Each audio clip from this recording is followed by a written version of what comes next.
Good morning. The meeting of the Texas Board of Criminal Justice Business and Financial Operations Committee is called to order in accordance with Chapter 551 of the Texas Government Code, the Open Meetings Act. A quorum of the committee is present and the meeting is declared open. It is 9:01 a.m. First item on the agenda is the approval of minutes. Are there any amendments or objections to the proposed minutes as presented?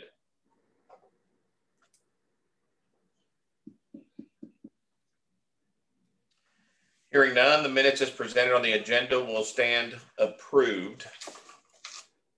We have some business today that, let's go to the next item. Hold on, make sure I got that right. Yes. The next item on the agenda is the Manufacturing, Agribusiness, and Logistics Division report, which will be presented by Division Director, Mr. Billy Hirsch. Mr. Hirsch, if you are ready, please proceed. Yes, good morning, Mr. Chairman, Chairman O'Daniel, Mr. Collier, members. Today we have one item on the agenda. During the regular session of the Texas Board of Criminal Justice meeting, we will recommend the board approve the following item. Phillips 66 Carrier LLC is requesting a renewal of 2 easements at the Ramsey unit in Missouri County, Texas. One is an electrical easement, which is 35.27 feet long by 20 feet wide. The other is a cathodic protection easement, which includes an area of approximately 375 square feet. Direct your attention to the screen. It's noted that the yellow marker on the map, the easements are in the central eastern portion of the property where the Ramsey, Terrell, and Stringfellow units are located. Phillips 66 Carrier LLC has agreed to pay $1,000 and $2,000 respectively for the easement renewals with a 10-year term. This is the second renewal. These easements were originally granted in 2001 and 2011. I would also like to point out that these easements include language requiring indemnification as the grantee's responsibility, the most favored nation clause, and additional insurance in the amount of $3 million. I stand available for any questions.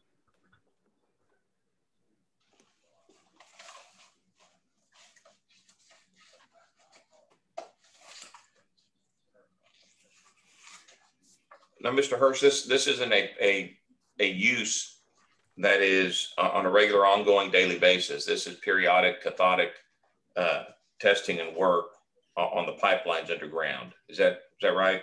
Yes, sir. There's another easement for another pipeline that they have, and this is just the cathodic easement with the electrical easement to run the electrical device that runs that cathodic device to protect their pipeline. Fair enough. It's right off of FM 655, just a few feet off the road. Okay, having no questions. Anything else in your report? No, sir. Okay, that's it. That was a light one today. Yes, sir. Thank you. Next on the agenda, we have Facilities Division Director, Mr. Cody Gitzel. He'll be providing a report on the status of board approved projects. Mr. Gitzel, you may proceed. Good morning, Mr. Chairman, Chairman O'Daniel, Mr. Collier, members. I'd like to provide an update on the status of board approved projects. Item number 1 is a Jester 4 unit project, roofing project. This project is currently 93% complete. Contractors completed the main building roof along with buildings J and H. Currently, the contractor is working on installation on A building. Item number 2 is the Coalfield unit roofing project. This project is currently 54% complete. Contractors completed 19 sections and is continuing work on the main building roof. Item number 3 is the Michael unit roofing project. This project is currently 17% complete. The contractor is continuing work on 12 building. Currently, the contractor is working on section F there. Item number 4 is a Young unit roofing project. This project is currently 70% complete. Contractors completed 15 sections and is continuing work on Q and R. Item number 5 is a Hughes unit design only for the roof replacement. This project design is now complete. Item number 6 is a Lindsay unit project to replace the locking system. This project is now complete as well. Item number 7 is the Hodge unit project to install air conditioning. This project is currently at 98% complete and is in the final punch list phase. Air conditioning is functional in all inmate housing areas at this time. Item number 8 is the wind unit project to replace a primary electrical distribution system. This project is currently at 86% complete. The contractor is continuing to terminate wires to the transformers. And lastly, item number 9 is the Ferguson unit design only for the replacement of the water treatment plant. This design is now complete. This concludes my project status updates. I'll stand by for any questions you may have. No surprises on those since our last visit? No surprises with the weather that's turned a little bit better and not so much rain. We've definitely made some progress. And also with the COVID tamping down, and we've made some additional progress as well. So projects are moving forward. Mr. Gensel, I understand you have several more items to present today. Would you please proceed with those? Yes, sir. The next agenda items for consideration are projects for board approval. Today, I will be presenting 7 projects. The first project for consideration is to replace a structural floor and plumbing system in the pipe chase for B building, wing C and D at the Clemens unit. Installation will consist of standardized steel framing and grading on all 4 levels. Upon completion of the floor installation, the plumbing system will also be upgraded. 2 bids were received for this project in April 2021. If approved, the work will be performed by Goodyear LLC out of Sugar Land, Texas. Total estimated program cost is $3,841,400. Construction duration for this project is roughly 300 days. The unit is 128 years old. However, the new addition where this particular section is at is 52 years old. It will affect 192 cells. Each of those pipe chases are about 135 feet in length. This vendor is a first-time project vendor for us with Tdcj. The next project for consideration is to install a new sludge dewatering press at the Coalfield unit. This project will accommodate the current capability as part of our permitted parameters by TCEQ, Texas Commission on Environmental Quality. The installation will consist of new dewatering press and plumbing to aid and enhance the processing demands. This particular device will be in addition to our current drying beds that we have in place. 2 bids were received for this project in April 2021. If approved, the work will be performed by Deltec Specialty Contractors Incorporated out of Baird, Texas. Total estimated program cost is $1,033,800. Construction duration is 240 days. The current wastewater treatment plant is the same age as the unit, which is roughly 56 years old. The next project for consideration is to replace the roof at the Crane Unit Reception Building. The work will consist of removing the existing roof, insulation board, remediation of the existing steel and concrete decking. Installation includes a new fully adhered PVC polyvinyl chloride membrane roofing system over a new rigid board, insulation board mechanically fastened to existing decking. Downspouts, damaged scoopers, and collected boxes will also be repaired and replaced. 3 bids were received for this project in May 2021. If approved, the work will be performed by Cram Roofing Incorporated out of San Antonio, Texas. Total estimated program cost is $4,158,400. Construction duration will be 365 days. This roof has been replaced off and on in different sections at different times. So it's anywhere from 29 to 40 years old, depending on the section of the roof that we look at, but this will be an entire roof replacement. The next project for consideration is to repair and replace the building structure for the boiler room at the Darington unit. This work will consist of removing and replacing selected beams, columns, elevated slab, and mechanical and electrical equipment. Structural repairs will also be completed to include replacement of all electrical and mechanical. 2 bids were received for this project in April 2021. If approved, the work will be performed by Noble Building and Development LLC out of Angleton, Texas.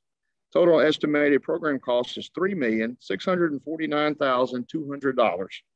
Construction duration is roughly 300 days.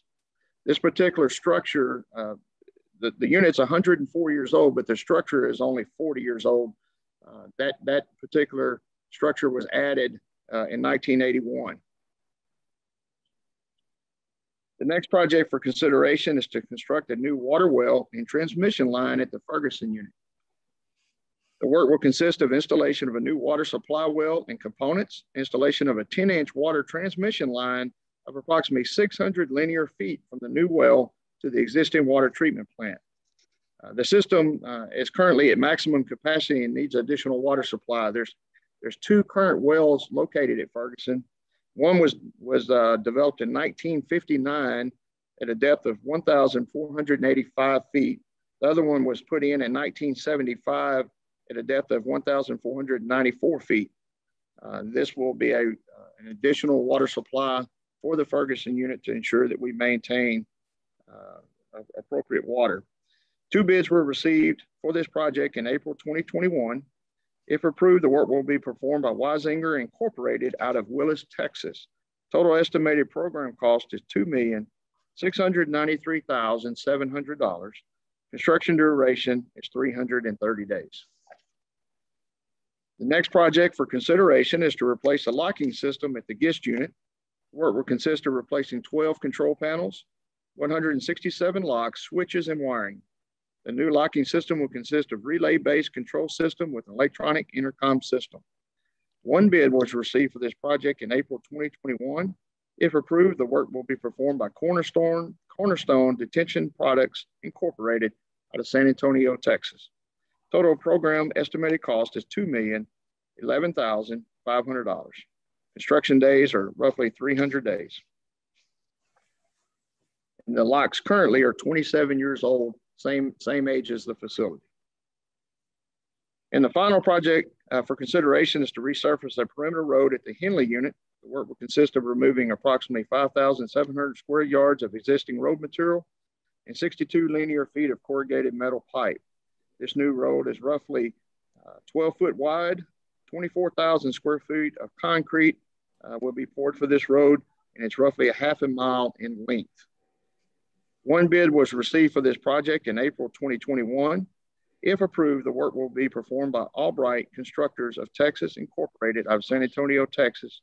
Total estimated cost is $1,795,100.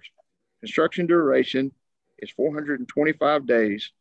The current existing road is roughly 26 years old and is made of, is comprised of 6-inch crushed limestone rock. However, due to the high water table, that rock is deteriorated through time. We've added additional rock, but the road infrastructure is just not maintained. So the engineers have recommended we go with a concrete base. And that is the end of the project. So stand by for any questions you may have, sir. Mr. Gensel, on the road, basically I understood that we've been putting Band-Aids on that road for years and years, and now we want to fix it, right? That is correct. Roughly due to the high water table, the amount of rain that the unit gets in that particular area, the low-lying area, it stays wet. It's just everything that we've put on there is deteriorated through time. Of course, the perimeter patrol drives the road nonstop going around. And we believe that the engineers believe they put the concrete in, it'll be a lifelong 25 to 50 year fix, that we won't have to do that any longer. We're pretty active in the roof business. We're replacing roofs all the time. This item number 3, the crane roof replacement. You were saying that this roof was anywhere between 29 and 40 years old. Do we have a lifespan estimate for this new roof? Yes, sir. We have a 20-year warranty with the new roof. However, the life expectancy is 25 years.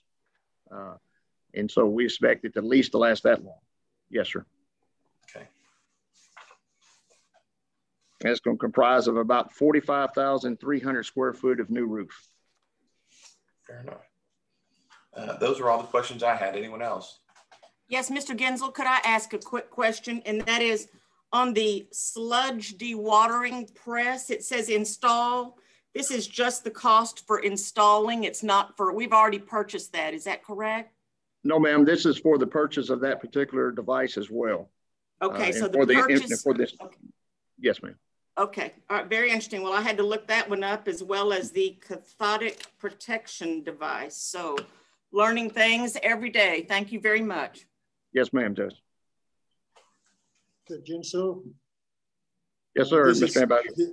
Yeah, this is Sichan Si. With the water project that was completed, I don't have all the papers in front of me. Is that the same project that we discussed at the last meeting? No, sir, that's not the same one. This is one we've had pre-designed already. Oh, I see. Yes, sir. I thought I vaguely remember that we discussed one water project in the last meeting. And I very much like to be there when you start with the project to see how it works at the beginning. Yes, sir. That was going to be for the water treatment design for the facility. So water treatment plant. Yes, sir. Thank you. Any others? Okay, Mr. Gensel, thank you very much. Yes, sir.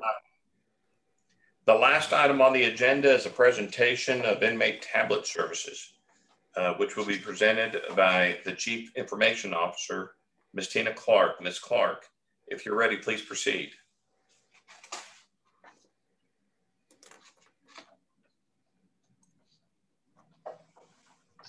Yes, sir. Good morning, Mr. Chairman, Chairman O'Daniel, Mr. Collier and members.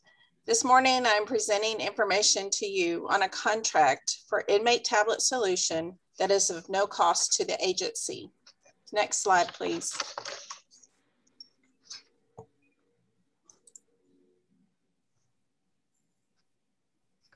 A tablet is a small computer in a thin, flat package using touch screen technology and rechargeable batteries. The agency researched the use of tablets in a correctional setting and found that they are primarily used for educational purposes, but have a wide range of options. The events of this past year presented a unique opportunity to further explore the use of inmate tablets, and the agency set a goal to implement an inmate tablet solution for educational and program use. Next slide, please. The agency reached out to other states on the use and benefits of implementing an inmate tablet solution and the vendor experience of each state through the deployment, application, and support of the tablets. Tablet benefits were noted as promoting positive behavior, creating an infrastructure for program delivery, and helping prepare inmates on successful reentry into society. Some states already using inmate tablets are New York, Arizona, California, Florida, Idaho, and Pennsylvania. Earlier this month, Oklahoma announced the start of their inmate tablet solution. The procurement and planning teams include representatives from Windham School District and the Tdcj divisions of correctional institutions, rehabilitation programs, reentry and integration, private facilities, information technology, and business and finance. A request for offer was released on January 12th of this year for a turnkey inmate tablet solution. Next slide, please. The contract period is from the award date through August 31st of 2023 with 2 one-year renewals. The vendor selected for the inmate tablet solution is Securus Technologies. Securus Technologies has experience serving 3,400 public safety, law enforcement, corrections agencies, including the Tdcj. Next slide, please.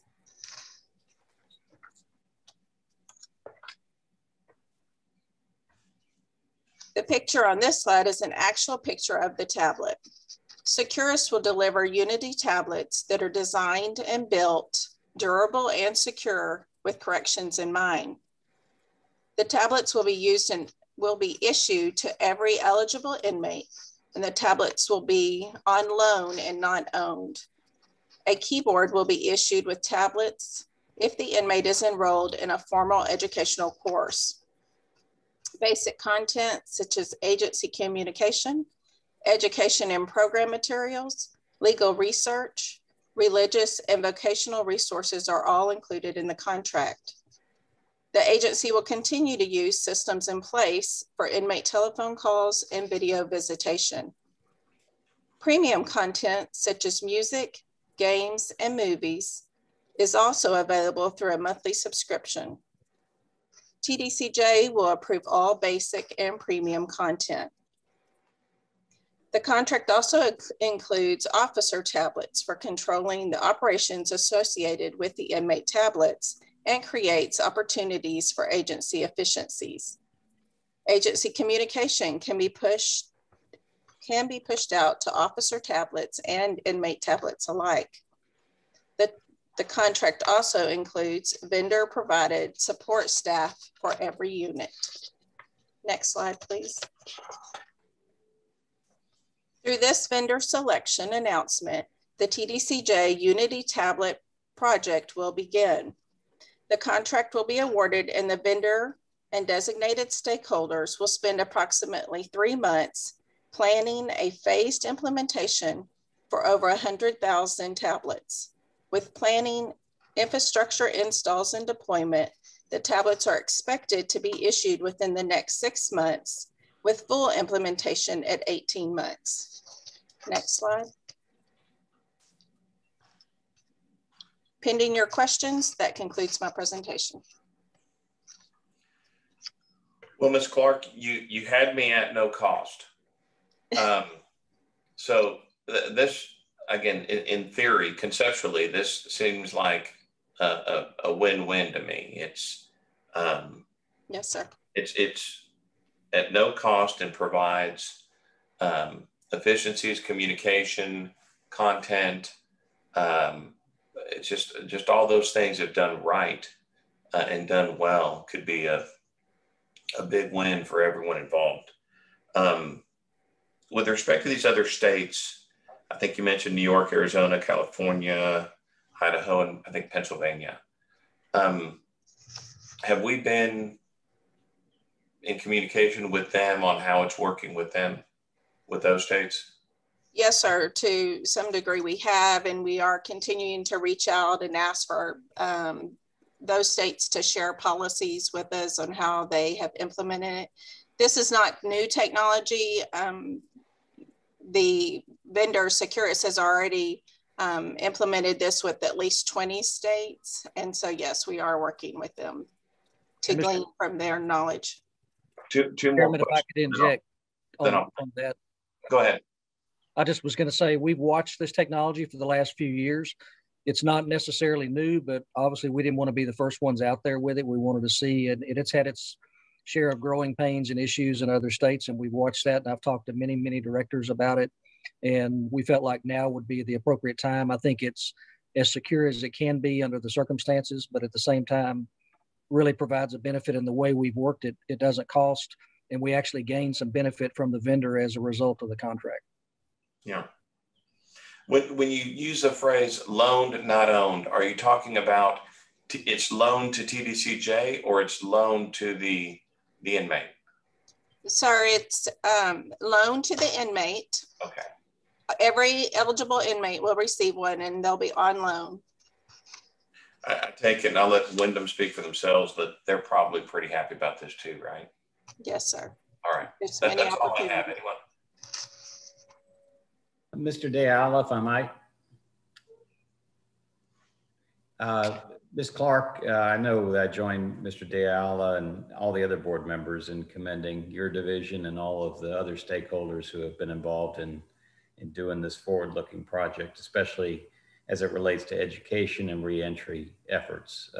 So you all are to be commended for that. Just a quick question and follow up from Mr. Collier's comment on security in terms of, could you address two things really quick? How the content is actually pushed to the devices? Is it through an internet-based platform, or is it a more limited platform than that? And also, can you just amplify a little bit on, I saw a little app signal for the phone, and just clarify whether there will be any access to a phone function through this device. Yes, sir. So Securus has a secure local network, and the inmates will not have direct connection to the internet. There are several layers of connection to their security connecting to their secure network. So there's no internet connection directly for the inmates' use. And as far as phone services, no, sir. Cellular is disabled. There's no phone service, no webcam, and no Wi-Fi. Well, Wi-Fi for the connection and the local secure network, but no Bluetooth or cellular radio service. All of those things have been disabled. Thank you very much. Yes, sir. Mono, I have a question. Is it my understanding that the inmates will be allowed to keep these tablets in their cell? Is that what we're hearing? Yes, sir. The options and the intent is for them to move around. Of course, CID will work with us to set the policies and security parameters. Okay. One more question. Will there be any distinction as far as classification of inmates, or will every inmate get one of these? Well, we will start with the G1s and G2s and work our way up. And again, that will be as directed by the Correctional Institutions Division. Thank you. Yes, sir.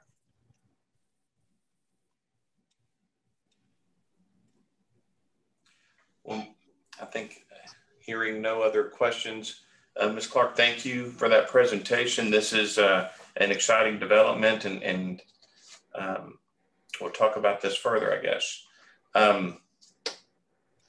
Okay, I think that's it for our agenda today.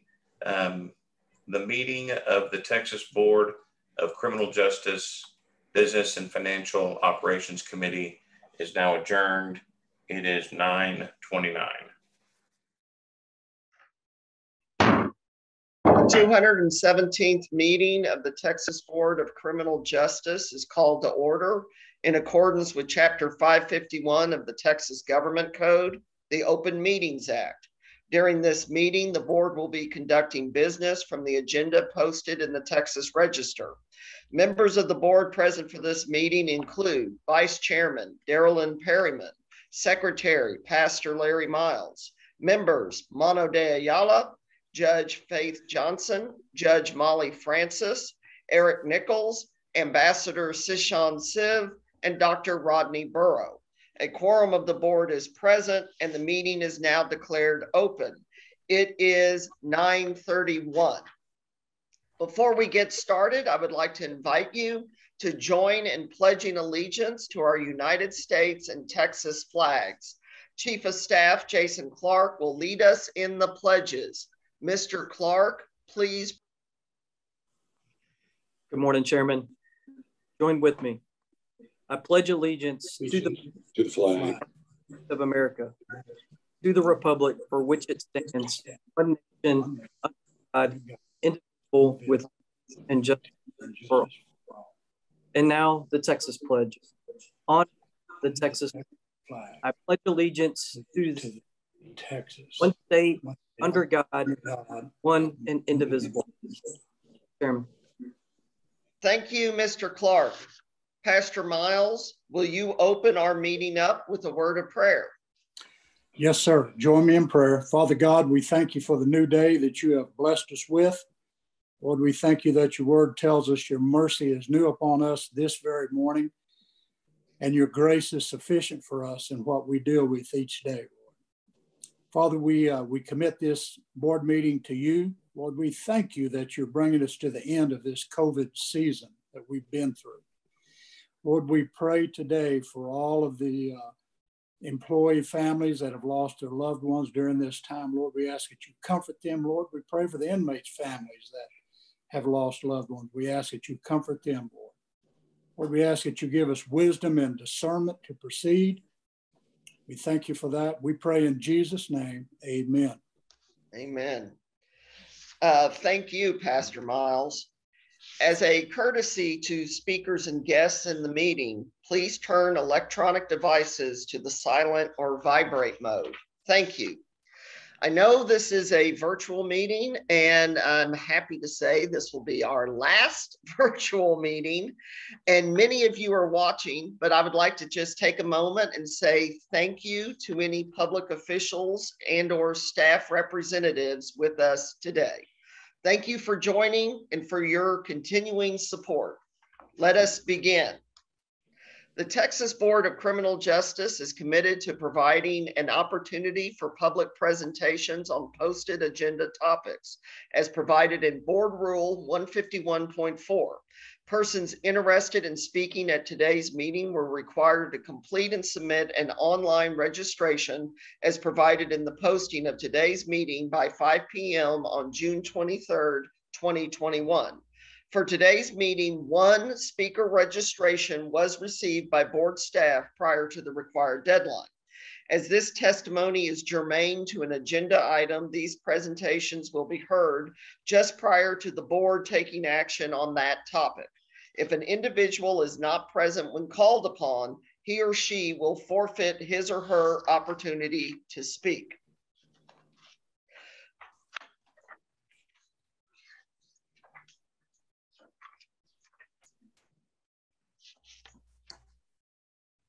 Let's now begin the recognitions. I first want to introduce Rene Hinojosa for his recognition of Mr. Joe Baez. Mr. Hinojosa, I understand you would like to recognize the new Region 4 Director of the Parole Division, Mr. Joe Baez. Yes, Chairman, thank you. Chairman O'Daniel, Mr. Collier, members of the board, thank you for allowing me this opportunity to introduce Mr. Joe Baez as the newly appointed Region Director for the Parole Division.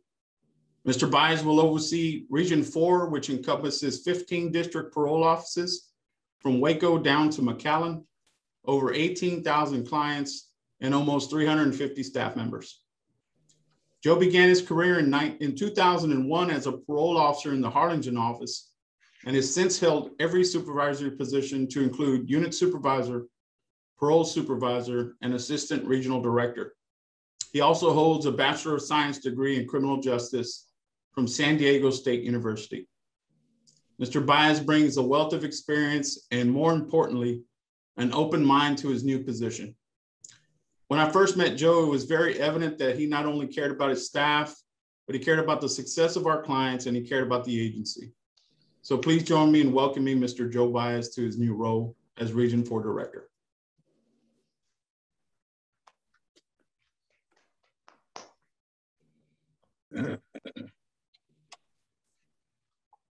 Thank you, Mr. Hinojosa. Mr. Baez, thank you for joining us today and congratulations on your promotion. Mr. Collier, you have the next recognition of Patty Garcia, Tdcj Human Resource Director. Mr. Collier, please proceed. Thank you, Chairman O'Daniel. This morning, I'd like to recognize Patty Garcia on her attainment of 25 years of service to our agency. Patty began her career with the Texas Department of Criminal Justice in 1990 as a Clerk 2 in the Classification and Records Office. She later moved to a Human Resources assistant position in Human Resources, and while working full-time, completed her bachelor's degree in Business Administration from Sam Houston State University in 1993. Patty promoted through several levels of positions and departed the agency on 2 occasions to pursue other interests. She returned to Tdcj in 2007, thought I had it right, as a Manager 2 in the Human Resources Division after working in the private sector as a Human Resources Director. In 2010, she was promoted to the Deputy Director for the Human Resources Division, and in 2013, Patty was promoted to the Division Director for Human Resources. As Director of Human Resources, Ms. Garcia and her team are responsible for posting selections and clearance processes for all the non-correctional Tdcj positions, and she also oversees the agency disciplinary, grievance, and EEO processes. Patty holds multiple human resources certifications and works closely with agency division directors on human resource issues on a daily basis.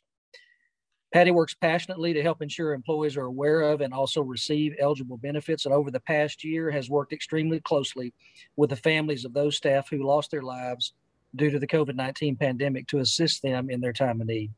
Please join me this morning in congratulating Ms. Garcia on her achievement of attaining 25 years of service with the Texas Department of Criminal Justice and the state of Texas. Patty, congratulations. Thank you. Thank you. I appreciate it. If I can say a word, Mr. Collier, Chairman, board members, thank you for the recognition. I appreciate it. I appreciate all the opportunities I've been able to have with TDCJ. The one thing about my very first position with TDCJ was actually in a temporary clerk position. So I definitely appreciate the opportunities that I've been able to have. I would like to also say that the HR representatives across the state are among the hardest working individuals that we have working for TDCJ. They're very talented, dedicated, and compassionate about their jobs. So I definitely appreciate everything that they bring to TDCJ. Thank you. Thank you, Ms. Garcia. And thank you, Mr. Collier, for the introduction. I mean, Ms. Garcia, we appreciate your hard work and all of your long years, even as a temporary clerk to begin with, right, your service to the agency. So thank you. Thank you. Thank you. Next up is this is a very personal one for me on a recognition, and this is to recognize one of the board's direct reports, Miss Cassandra McGilbra. Miss McGilbra has served 30 years for the Texas Department of Criminal Justice. Miss McGilbra began her career with TDCJ in 1991 as a correctional officer and has promoted up to various positions in the agency, including grievance investigator, victim peer education coordinator, offender grievance supervisor, safe prisons PREA manager, Manager 2 for the Administrative Review and Management Division, and her latest role as the TDCJ PREA Ombudsman. Ms. McGilbra, thank you for your dedicated service and to this agency and the state of Texas and all the hard work you've done over those 30 years. Thank you. Thank you, Chairman, and thank you, board. It's an honor for me to be recognized for my years of service with the agency. Starting out as a 20-year-old correction officer at Ferguson in 1991, I didn't imagine myself being here in this position. I wanted to teach, but God had something else for me. He had another plan. So I've worked with some wonderful, awesome people, as well as work for some awesome people. It's been a great opportunity to be here with the agency, and I thank all of my TDCJ staff for the support through all the years. Thank you. Well, thank you, Ms. McGilbra, and we're expecting another 30 years. The Texas Board of Criminal Justice recognizes TDCJ employees who have dedicated 25, 30, 35, and 40 years of service to the state of Texas. These individuals represent the strong commitment of this agency's staff system-wide. I, along with my fellow board members and Executive Director Brian Collier, express our deepest gratitude for their continued service. During the months of May and June 2021, 77 employees attained 25 years of service, 24 employees attained 30 years of service, 13 employees attained 35 years of service, and 2 employees attained 40 years of service. Today, I would like to individually recognize the employees that have attained 40 years for their dedication and service. First is Officer Clifford Owens. Began his career with the agency in 1980 at the Beto unit as a correctional officer. transferred to the Boyd unit in 1992, and then to the Wynn unit in 2001. He was able to retire in July 2004 and enjoy himself before deciding to return in 2005 to the Wynn unit. Officer Owens continuously serves as a mentor to his coworkers. Officer Owens advises all agency newcomers to, quote, pay attention to what I am doing now. Pay attention to everything that is happening around you. One day it will be my time to step down, and it will be up to you to maintain control and keep the unit going. Stay strong. Great words. Officer Owens supports the mentality that every day is a new day. So every day is a good day. He states that he has enjoyed his time with our agency and plans to continue to serve the Texas Department of Criminal Justice. I won't require him to serve another 40 years, but I do look forward to seeing him next time I'm at the Wynn unit. Next is OIG Investigator Robert Zamorono. Began his service to the great state of Texas in 1979 when he was hired to work at the Eastham unit in Lovelady, Texas as a correctional officer, and then transferred to work as a field officer.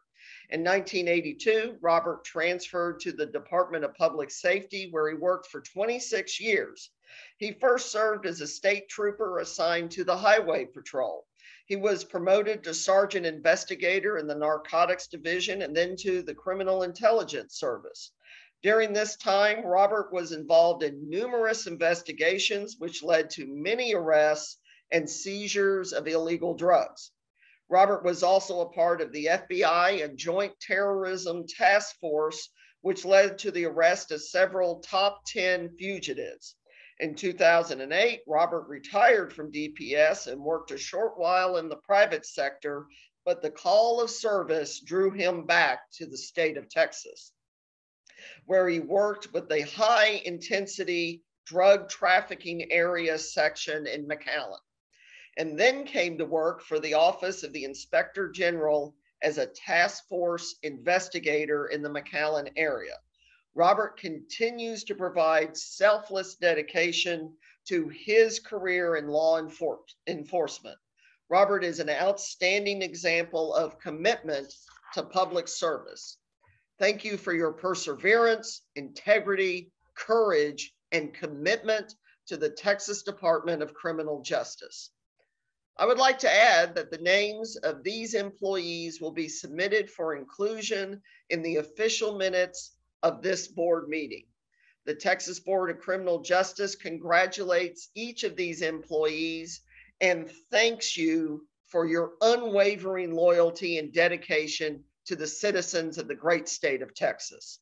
As a symbol of our appreciation, each of you will receive a board certificate along with a personal letter of gratitude. The next agenda topic covers consent items. Are there any amendments, objections, or abstentions to the proposed consent items? Hearing none, the consent items posted for this meeting's agenda will stand approved. The next item on the agenda will be a report from the TDCJ Executive Director, Mr. Collier. I understand you have 4 topics for us today. If you're ready, please proceed. Thank you, Chairman O'Daniel and members. I'll begin with an update this morning on correctional officer staffing. Correctional officer staffing continues to be our #1 operational challenge within TDCJ. In April and May, we suffered low application numbers. However, we have seen a sharp increase in applications this month, and we are hoping that that trend continues as we enter July. We successfully completed 2 hiring blitzes in College Station and Huntsville in recent weeks and have one scheduled early next month in Lufkin. We also have a new correctional officer referral link that you can see from our webpage where anyone can make a referral of a prospect, and we'll make contact with the prospect the same or next business day to help try to bring them to the application table. We have several marketing and advertising campaigns in play and are using a variety of social media platforms to get the word out about our opportunities. Earlier this month, we had the privilege of sitting down with our executive director, retention task force and discussed several new initiatives related to hiring and retention. Many of those are going to be implemented this summer. Those initiatives include the ending of our hiring bonus and utilizing those funds to reshape the front end of our career ladder to focus on retention steps. Our research has shown us that the hiring bonus has not had a significant impact on the retention of employees. Matter of fact, employees that receive the hiring bonus don't seem to stay even as long as those who necessarily don't. We will begin a pilot at several units to allow officers to choose between an 8 and a 12-hour shift based on their personal preference. We're also expanding a program to allow units to directly hire officers pre-academy and allow them to receive a unit-based orientation prior to attending the academy. We've actually piloted that program on several units, and it has shown to be effective at reducing academy no-shows, and it gives those employees a chance to have some unit ownership before they go to the academy, and they know what they're getting into a little bit better before they get back. We will continue to remain focused on correctional officer recruiting and retention as our absolute top priority, and I'll continue to provide you updates as we make progress. The next item, Chairman, I wanted to update you on was the 87th legislative session. On Memorial Day, the Texas Legislature adjourned the 87th regular legislative session. As you recall, we began that process last August with your approval of our legislative appropriations request, which included a 5% budget reduction for the FY 22-23 biennium. The legislative session began in January, and since then we have attended many hearings, provided considerable testimony, and met with legislators and staff on a variety of issues related to the agency budget and proposed legislation. In reflecting on the 87th legislative session, we had a very successful session, both in areas of appropriations as it relates and as it also relates to legislation that impacts Tdcj. From a budget perspective, we had a great starting point with the partial restoration of the 5% funding that we had given back as part of our original budget exercise. We received $179 million of that 5% back. That was our number one exceptional item, and that exceptional item actually was removed as we entered the legislative session based on that base funding. We also received funding levels consistent with the Legislative Budget Board population projections for probation, incarceration, and parole supervision. And what that means is, as those populations project, our populations will increase over the next 2 years. They provided us the base funding for probation, incarceration, and parole supervision to be able to deal with those increases of population. We also received $38 million to fund a 3% pay raise for correctional officers working on our 23 maximum security units. We were allocated $105.5 million in funding for major repair and renovation projects. That is absolutely the most we have ever received in the agency, and we have many places to use that, as I know each of you know.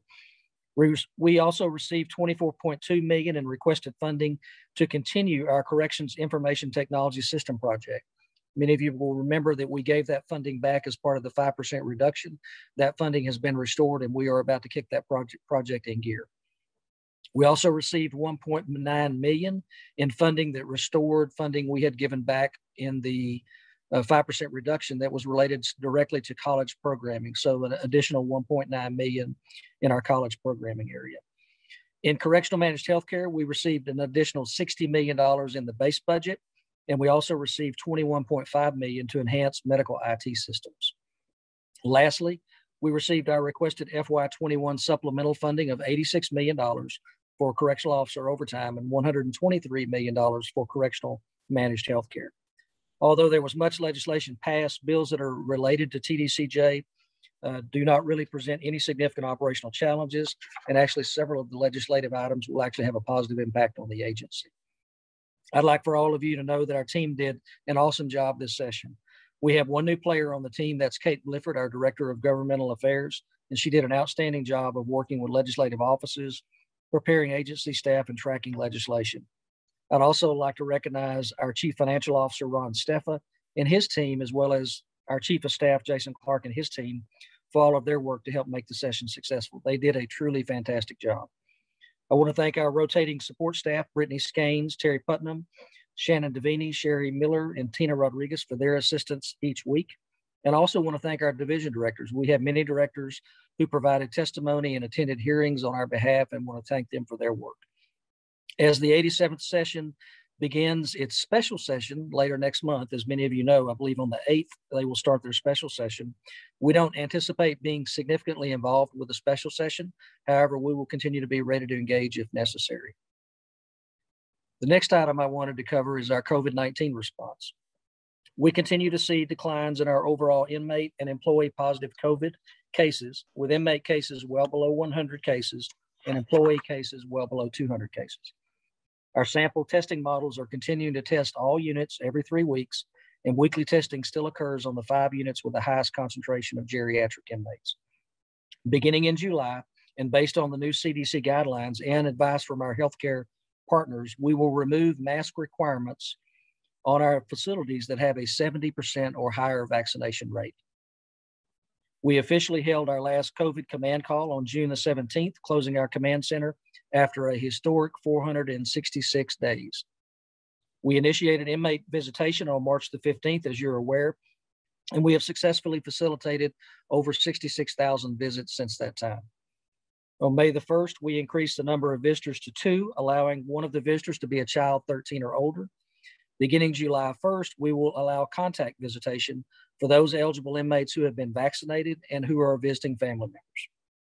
Sadly, since the last board meeting, we lost 3 staff to COVID. Ms. Shantae Brunson Barnes of the Crane Unit. She was a certified medication aide for the University of Texas Medical Branch. She passed away on May the 20th, 2021. Mr. Billy Shane Ball, who was an inventory and store specialist at the Wynn Unit, passed away on May the 24th, 2021. And Miss Mary Martinez, an administrative assistant from the Middleton Unit, passed away on May the 31st, 2021. Each of these employees lost their battle with COVID-19. However, they will never be forgotten for their bravery and commitment to public safety and for the ultimate sacrifice that they have each paid. We continue to pray for their families and coworkers who still mourn each of these losses, and we will honor each of them in our fallen officer service. We have also lost 1 inmate since our last board meeting due to COVID-19, and we offer our prayers to their families during this time. I would also like to publicly thank all of our agency and partner employees. Each of them throughout this event have been true heroes. Texans are absolutely blessed to have such dedicated public servants who, despite the challenges we've seen, push through and get the job done.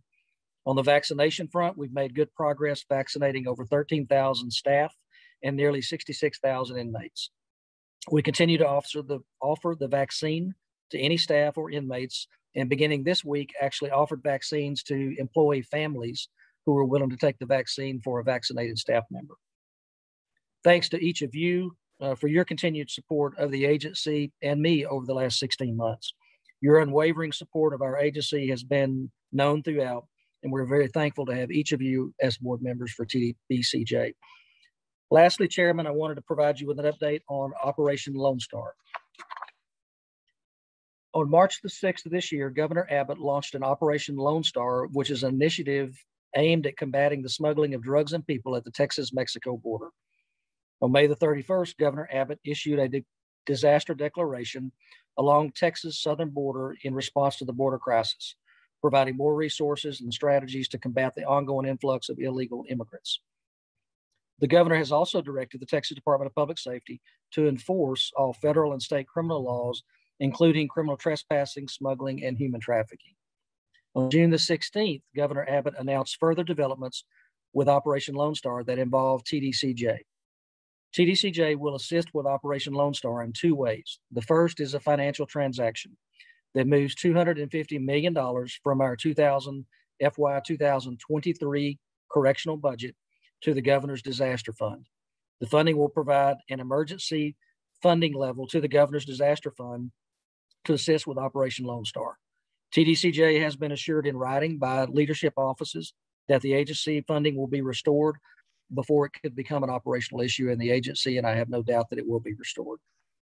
Secondly, we have vacated 1,000 beds at our Briscoe unit in Dilley, Texas, and relocated those inmates from Briscoe to existing vacancies within our units around the system.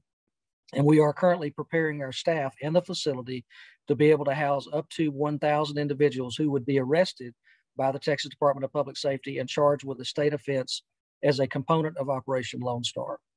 We're working closely with the Texas Division of Emergency Management the Texas Commission on Jail Standards, and the Texas Commission on Law Enforcement to prepare our staff and facility to accept these individuals. As we continue to make progress with Operation Lone Star, I will continue to keep you updated. With that, Mr. Chairman, that concludes my remarks and certainly available for questions. Thank you, Mr. Collier. Any questions or comments from the board? Thank you very much, Mr. Collier, for that wonderful report. What's the percentage of our staff that you think have already been vaccinated? We are at a little over a third. Okay, a third. Okay, thank you very much. Appreciate that. Yes, ma'am. Thank you.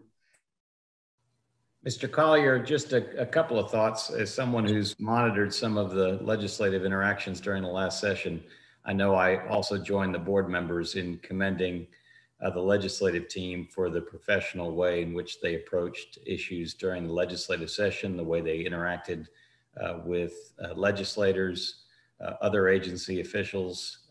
It was very impressive to watch. And then also, obviously, as we come out of the pandemic, I know I'm expressing the views of all board members in, again, commending the brave men and women of TDCJ in dealing with this unbelievable health crisis. Thank you, Mr. Chair. Thank you. And again, thank you, Mr. Collier, for your report. The next item on the agenda is the chairman's report. And unfortunately, I begin my remarks, as I have now many times before, by recognizing employees that we have lost too soon. It may feel as though the pandemic is coming to an end, and it is for many of us. The reality, though, is that there are still those in the hospitals battling this terrible virus. Today, we remember 3 individuals who fought hard, but did not win this earthly battle. Not many people know their true professional calling early on, but that was not the case for Shanti Brunson Barnes. Helping others was what she was meant to do, and she embraced it every day as a certified medication aide for UTMB at the Crane Unit. A native of Jackson, Mississippi, Shanti began her career working as a nursing assistant in retirement homes around the area, but she knew there was more that she was capable of. So she studied and received her certification as a pharmacy technician. In 2006, Shanti and her husband Rod moved to Texas. She continued assisting the elderly. Then she got her position as a certified medication aide with UTMB in May 2013 and worked exclusively at the Crane Unit. Her supervisor said that Shanti loved the profession that she chose and was a true advocate for the inmates. She would go leaps and bounds to ensure that they had what they needed. Shanti's favorite pastime was shopping, and she also loved to show off her beautiful fingernails. She collected angel figurines and was a big fan of the New England Patriots football team. But her true passion was her career and her love for people, which made her a natural for the job she had at the Crane Unit. Shanti Brunson Barnes, age 41, died from the coronavirus on May 20th, 2021. Billy Shane Ball was a big man with a soft heart for his coworkers and the inmates at the WIN unit. One of his coworkers described him as a teddy bear. Billy had worked for TDCJ for only a short time, 16 months as an inventory and store specialist in the food warehouse at the WIN unit. But during this time, he had already made friends with many of his coworkers, and if you were lucky enough, you were the recipient of his sarcastic wit. Another coworker said that Billy truly cared about the people he worked with and the inmates. When he was not at work, Billy competed in powerlifting competitions around the state of Texas, where he won several awards. He was also interested in outdoor activities like hunting and fishing, and enjoyed reading magazines like Field and Stream and Outdoor Life. Billy was married to his wife, Danielle, who also works for the agency, and they have 2 daughters, Levi and Vara. Their family was looking forward to moving into a new house in June. Billy Shane Ball, age 34, died of the coronavirus on May 24th, 2021. Mary Martinez has been described as a reserved, serious, and dedicated employee of Tdcj, but she also had a hidden side that not a lot of people knew about. It involves a sports car. A 17-year employee of the agency, Mary left an impression on everyone she ever came in contact with over the years. She was an administrative assistant at the Middleton unit in Abilene. Warden Benny Bundy said she was always willing to help out and give an extra hand if needed. He added that she had an amazing attitude and didn't know the meaning of the word quit. Prior to her employment with the state, she worked at a children's nursery in Abilene, where one of her former coworkers said, "You didn't expect to see someone her age and with her demeanor driving a red Pontiac Trans Am. But there she was, driving a fast car complete with a T-top. She just epitomized the word cool when she was behind the wheel." Mary was a lifelong resident of Abilene and a devout Christian. She attended the Fountain Gate Fellowship Church and rarely missed a service. She loved cooking and spending time with her family. She has a daughter named Melissa and 3 sons, Ray, Tony, and George. She also has several grandchildren and great-grandchildren. Mary was one of 13 children in her family. Mary Martinez, age 74, died from the coronavirus on May 31st, 2021.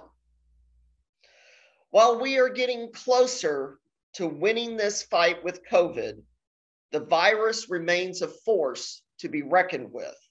I ask that you continue to keep the family and friends of those lost to this deadly disease in your thoughts and prayers. And those include the families and friends of inmates, those who lost a loved one in prison. May all take comfort in the words of 1 Corinthians chapter 2, verse 9. What no eye has seen, nor ear heard, nor the heart of man imagined, what God has prepared for those who love him. The Texas Department of Criminal Justice is in the business of changing lives. As proclaimed in 2 Corinthians chapter 5, verse 17, the new creation has come, the old has gone, the new is here.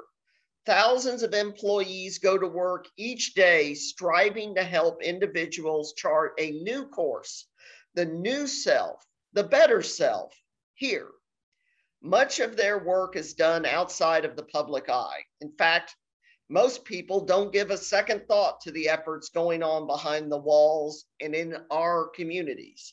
My remarks today will highlight 4 individuals who go above and beyond and are making a difference.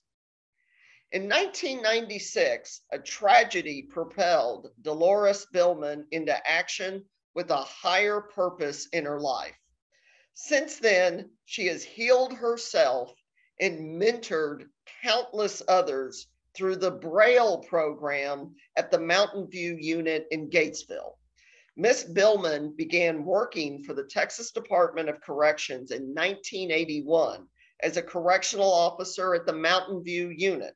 2 years later, she transitioned to work for industry in the Braille program. At that time, Braille was only being reproduced. the inmates were not doing any transcription or tactile. The facility was going through a lot of changes, performing other functions besides Braille, and it was unknown what would happen to the program's future. Around this time, Miss Billman's son was tragically killed in a vehicle accident. It was then that she turned to the Braille program as a way of finding a higher purpose for her life. She also saw an opportunity to foster a desire in the inmates to help the blind. She began researching and learning how to operate a prison Braille facility, and in January 2000, with the support of the Manufacturing, Agribusiness, and Logistics Division, the Braille program began its operations with inmates now actually transcribing books and creating tactile graphics. The facility currently operates with 6 supervisory positions and 100 inmate positions.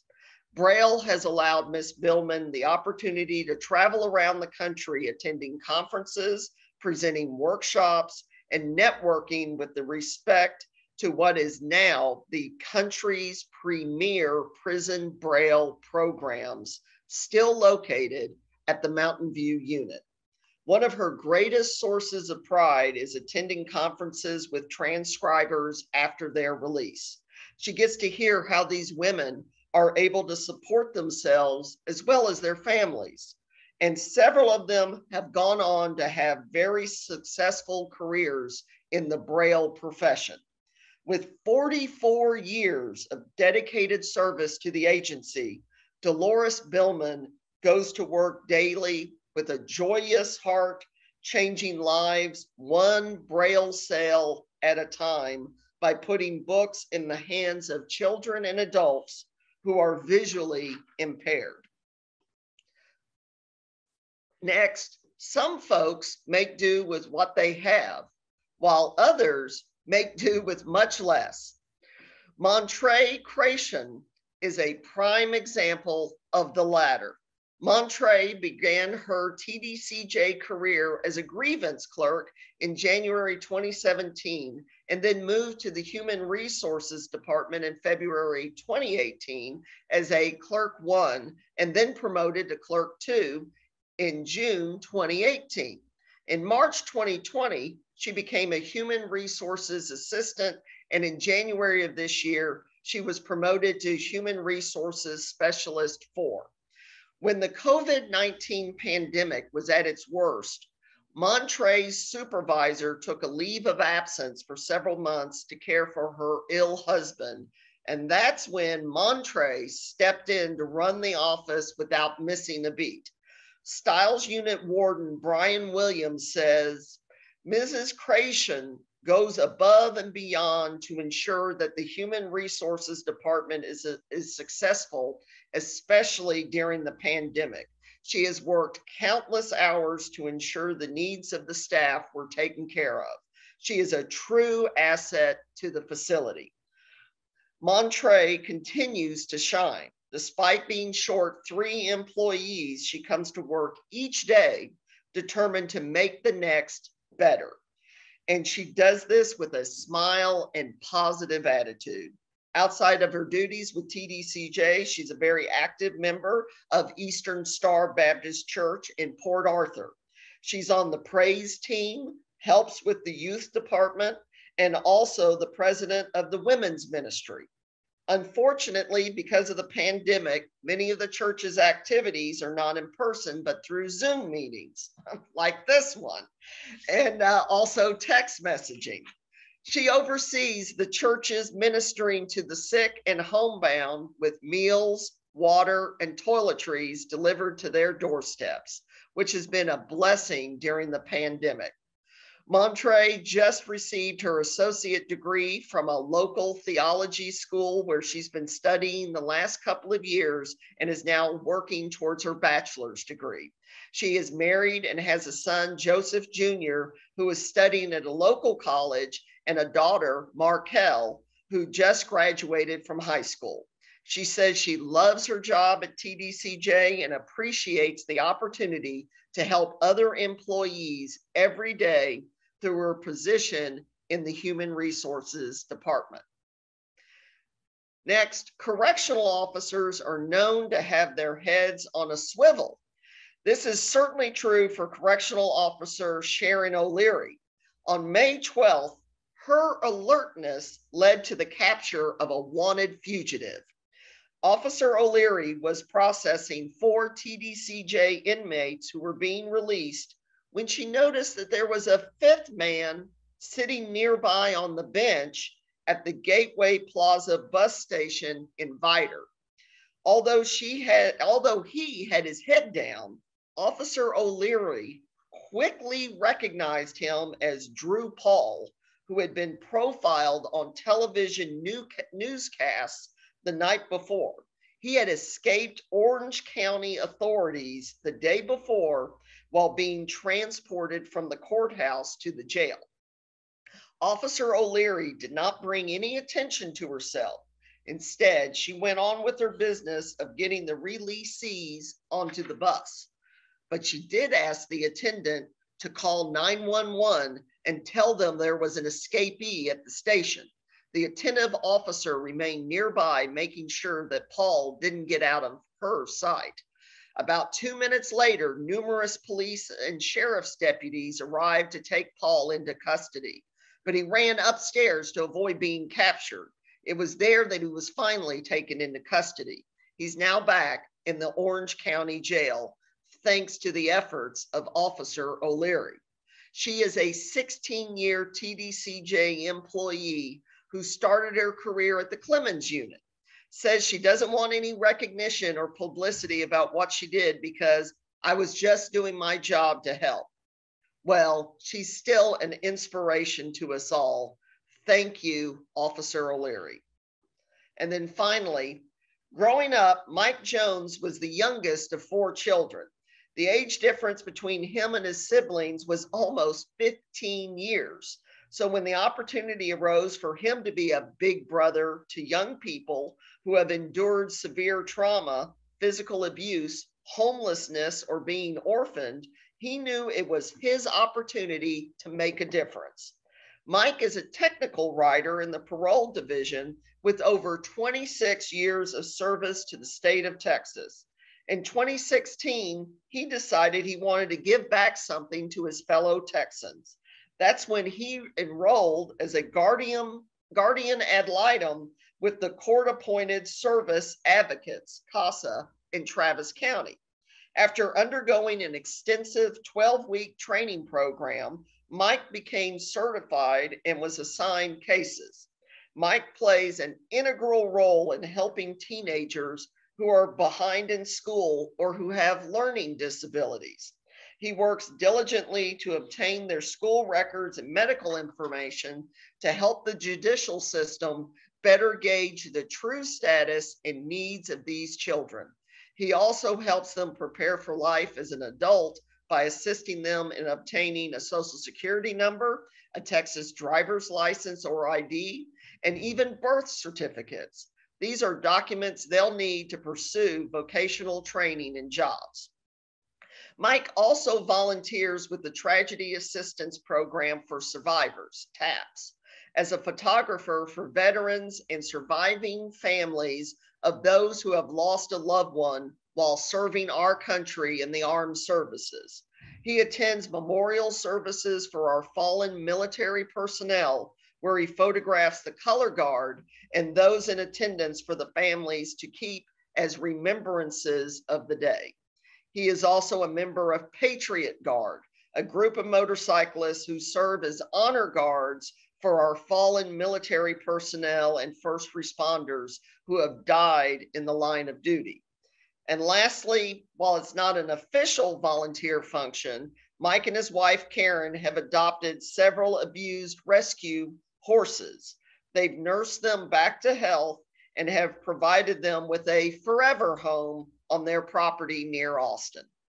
Mike Jones is a true testament to selflessness and giving back to his community any way that he can. Thank you, to these employees and the thousands of others who are on the front lines each and every day. Your service matters and is appreciated. And I'll just tell you that for the foreseeable future, I will be using this opportunity of this chairman's report to focus on other employees of TDCJ who have gone over and beyond the call of duty. Again, thank you very much.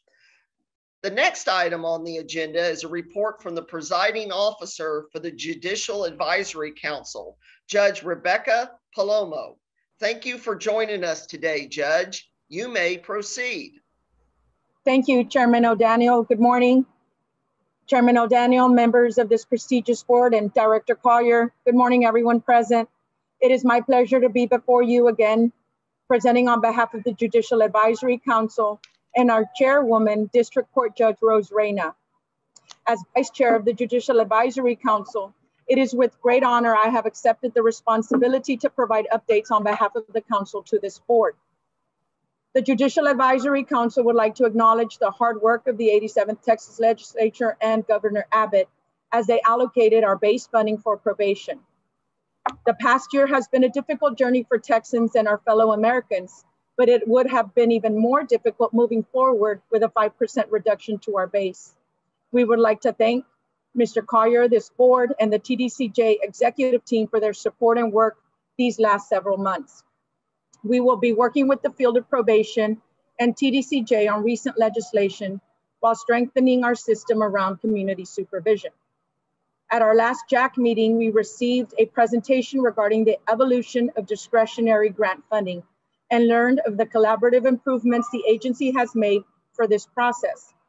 Due to poor performance, a number of facilities and programs have closed over time, but those that remain show strong and promising outcomes for our population. We applaud this investment and want to continue to support those programs based in research that change offender behavior, keep our communities safe, and result in fewer victims. Additionally, there was a presentation on COVID evaluations, which have been conducted at the probation departments. These evaluations measured the policies enacted during COVID against departmental outputs. We have been able to identify creative strategies for supervision, which will only enhance the system even as we start to move out of the pandemic. And on that note, I want to bring to your attention that the JAC recognizes this board's effort and priority in vaccinating the prison population, and we thank you. All members of the JAC recognize the efforts that you've made, the importance that you've placed in vaccinating the prison population. It increases the judiciary's confidence in continuing to move the system forward. One item I want to bring to your attention is the potential influx of cases to the probation system. Now that more courts are ramping up their dockets, we can expect more probation departments, more probation placements, early terminations and dismissals in response to existing court backlogs. The JAC will help monitor this situation and assist the departments and the Community Justice Assistance Division as needed. The JAC will meet toward the end of July. Prior to that time, the Community Justice Assistance Division will be providing each JAC member an overview of the funding methodology and decisions for the fiscal year 22-23 upcoming biennium. I look forward to meeting in person and providing you an update of our discussions at the next meeting of this board. One of our common goals remain keeping the system in balance. The Judicial Advisory Council stands ready to assist this board in any way possible. Please do not hesitate to reach out to me, Judge Rose Reyna, or any member of the JAC with any questions you may have, any discussions regarding probation or any other parts of the system. We stand ready to assist you in any way possible. On behalf of all members of the JAC, I want to thank you for all the work that this board continues to do to advance TDCJ. Thank you. I remain available for any questions. Thank you, Judge Palomo. Are there any further questions from the board? Hearing none, thank you for your report. Yes, thank you. The next item on the agenda is a report from Dr. Robert Greenberg, Chair of the Correctional Managed Healthcare Committee. Dr. Greenberg, thank you for joining us today. You may proceed. Certainly. Thank you, sir. Bobby Greenberg. I'm an emergency physician. Been at Baylor Scott & White for 27 years. Actually, Scott & White, now Baylor Scott & White for 27 years. I just took over the reins of the Correctional Managed Healthcare Committee from Dr. Burrow about a year ago. We have yet to have an in-person meeting, by the way, but we have met, and I'm happy to give an update on the functions and a little bit about the committee. I am going to share my screen. Let us see here. And please tell me if this works okay. I am in a hotel room. And it looks like it's working. All right, let me put it into slideshow mode. There you go. Can you see it now? Yes, sir. Okay. So hopefully the hotel Wi-Fi will stay with me the whole time and the construction behind me won't happen. And I'll do the best I can to get on through this. Just to start on out and talk about it. And again, I new to this role and new to your committee. I'm not sure how familiar you are with the Correctional Managed Healthcare System or how long it's been around. You can see back in the early 90s, it was recognized excuse me, the need for an improved system for inmate care, both from coordination of care and financially. And out of that came what is now the Correctional Managed Healthcare System for the state of Texas, which is a combination of the Texas Department of Criminal Justice, UTMB, Texas Tech, and actually through the legislation, it pulls in the other medical schools in the state of Texas as well as cooperating with this venture. So what exactly is correctional managed healthcare? Like I said, it's the three organizations, the Tdcj, UTMB, Texas Tech, working together throughout the Tdcj system to provide care that, again, is coordinated. Statutorily, the committee that I chair oversees the functions. I wouldn't say we manage them because they actually manage themselves, I'll say pretty well. I've been very impressed with the medical leadership you have with Tdcj, UTMB, and Texas Tech. Dr. Linthicum, who we call Dr. L because her name's a little difficult, Dr. DeShields, and then Dr. Owen. They all do incredible jobs. I'm very impressed with what they're doing. So how is the state divided up? So as you can see, it's kind of an east-west division. It's not equal because, as we all know, the west part of Texas is less populated, less dense.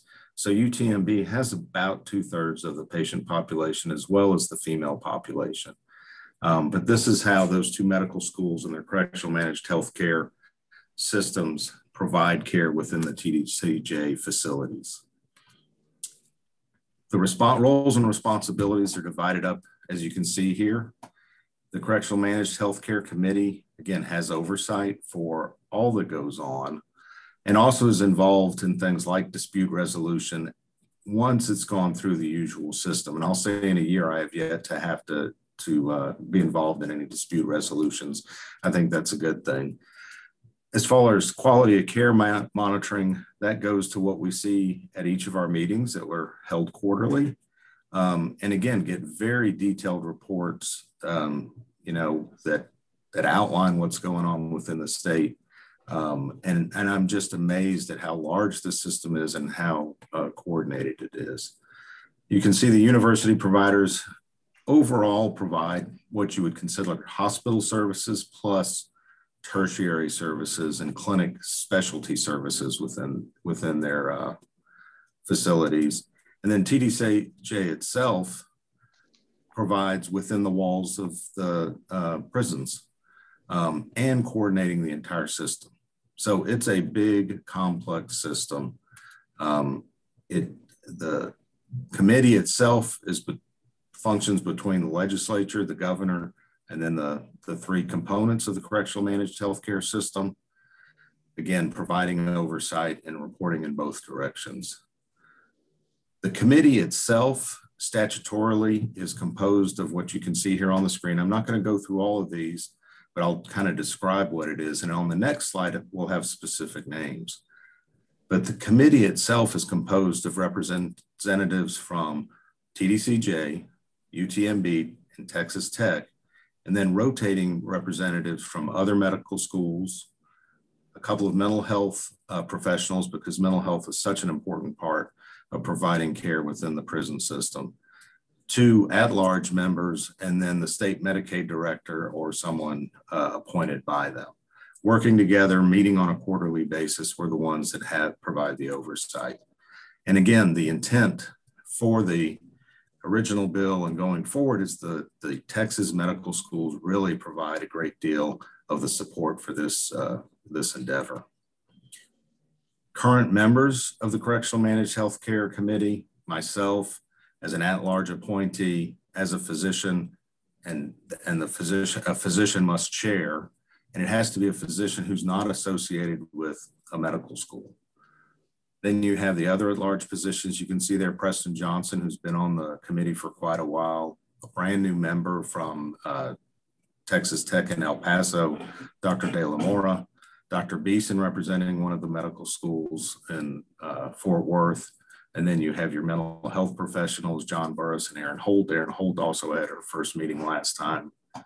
On your right-hand side, it's the 3 components, Dr. Lithicum, Dr. Kaiser from UTMB, and then Dr. Jumper from Texas Tech, and our ex officio member from the Medicaid office. So this is what comprises the committee with oversight for TDCJ managed healthcare. Our meetings, again, I took over, I believe Dr. Burrow joined your committee about April, and I started doing this about May of last year. We have, like I said, I have yet to have a meeting in person. Like you were saying, we're looking forward to having our next meeting in person, and then quarterly as they are. Pretty set agenda, and a big part of the agenda is hearing reports from the medical directors, specifically Dr. Linthicum, who gives us an incredibly good report, very detailed, very comprehensive, at that very concise. And then usually we'll have I almost call them a guest speaker, one of the specific areas or workforces within the correctional managed healthcare system gives us a report. So we have insight into what's going on really into a specialty area. As far as those work groups, you can see, because this is a little bitty font, because there's a lot of them. There's a lot of focus. There's a lot going on within the healthcare system. I mean, we're talking about taking care of what, 150,000 inmates. That's a large group. We have a large percentage of geriatric inmates. They have a lot of healthcare issues, but you can see there's specific subcommittees looking at very specific areas to make sure that we provide, 1, appropriate care, and 2, that we're doing it in a cost-effective manner. So that's the report for the overview of the committee. I was going to do a real quick update on COVID. Are there any questions about the committee itself? Chairman O'Daniel, did I hit what you were looking for? Yes, you did. You can continue. Okay, thank you. And I've heard discussion about COVID because, of course, it's been on all of our minds and lives for the last year and a half. This is an example of some data out of UTMB. It actually mirrors what comes out of Texas Tech. And what it's showing is basically the prevalence of the disease throughout the system. The blue line are persons who have had to be isolated or restricted because of exposure or possible exposure to the disease. That's a pretty big number. The red line is actually the inmates that were diagnosed with the disease. They had COVID. And then the yellow line is where they were suspected but never proved, but really thought that they had COVID. So even though we might focus upon the red line, whereas inmates with COVID, which is certainly of concern, there's a whole lot of work that goes on, as you well know, in making sure that there's not spread of the disease by making sure that anyone else that was exposed is restricted. And again, that's how you maintain keeping from having a big outbreak within a facility, because certainly within the prison walls, you could have an outbreak that could affect 100% theoretically of your inmates and your staff. And of course, the inmates are contained, but your staff are coming in and out, and you can increase community spread as well. So this is a tremendous amount of work. If you look at the up and down of the curves, that's essentially what we have seen in every other system, every other community. It's kind of the double, almost triple spikes. And what we like seeing right now at the end is tapering off and a flat line. So comparing how has Texas done compared to some of the other systems? And again, it's a busy slide, lots of information on here. The takeaway is Texas has done very well. And I have another slide coming up that shows the stats in a table, which I think is a little bit easier. But if you look at it, the death rate, which is ultimately, we would love to see that number be 0. It's not, it won't be, is about 0.6%, which is about average for a penal system.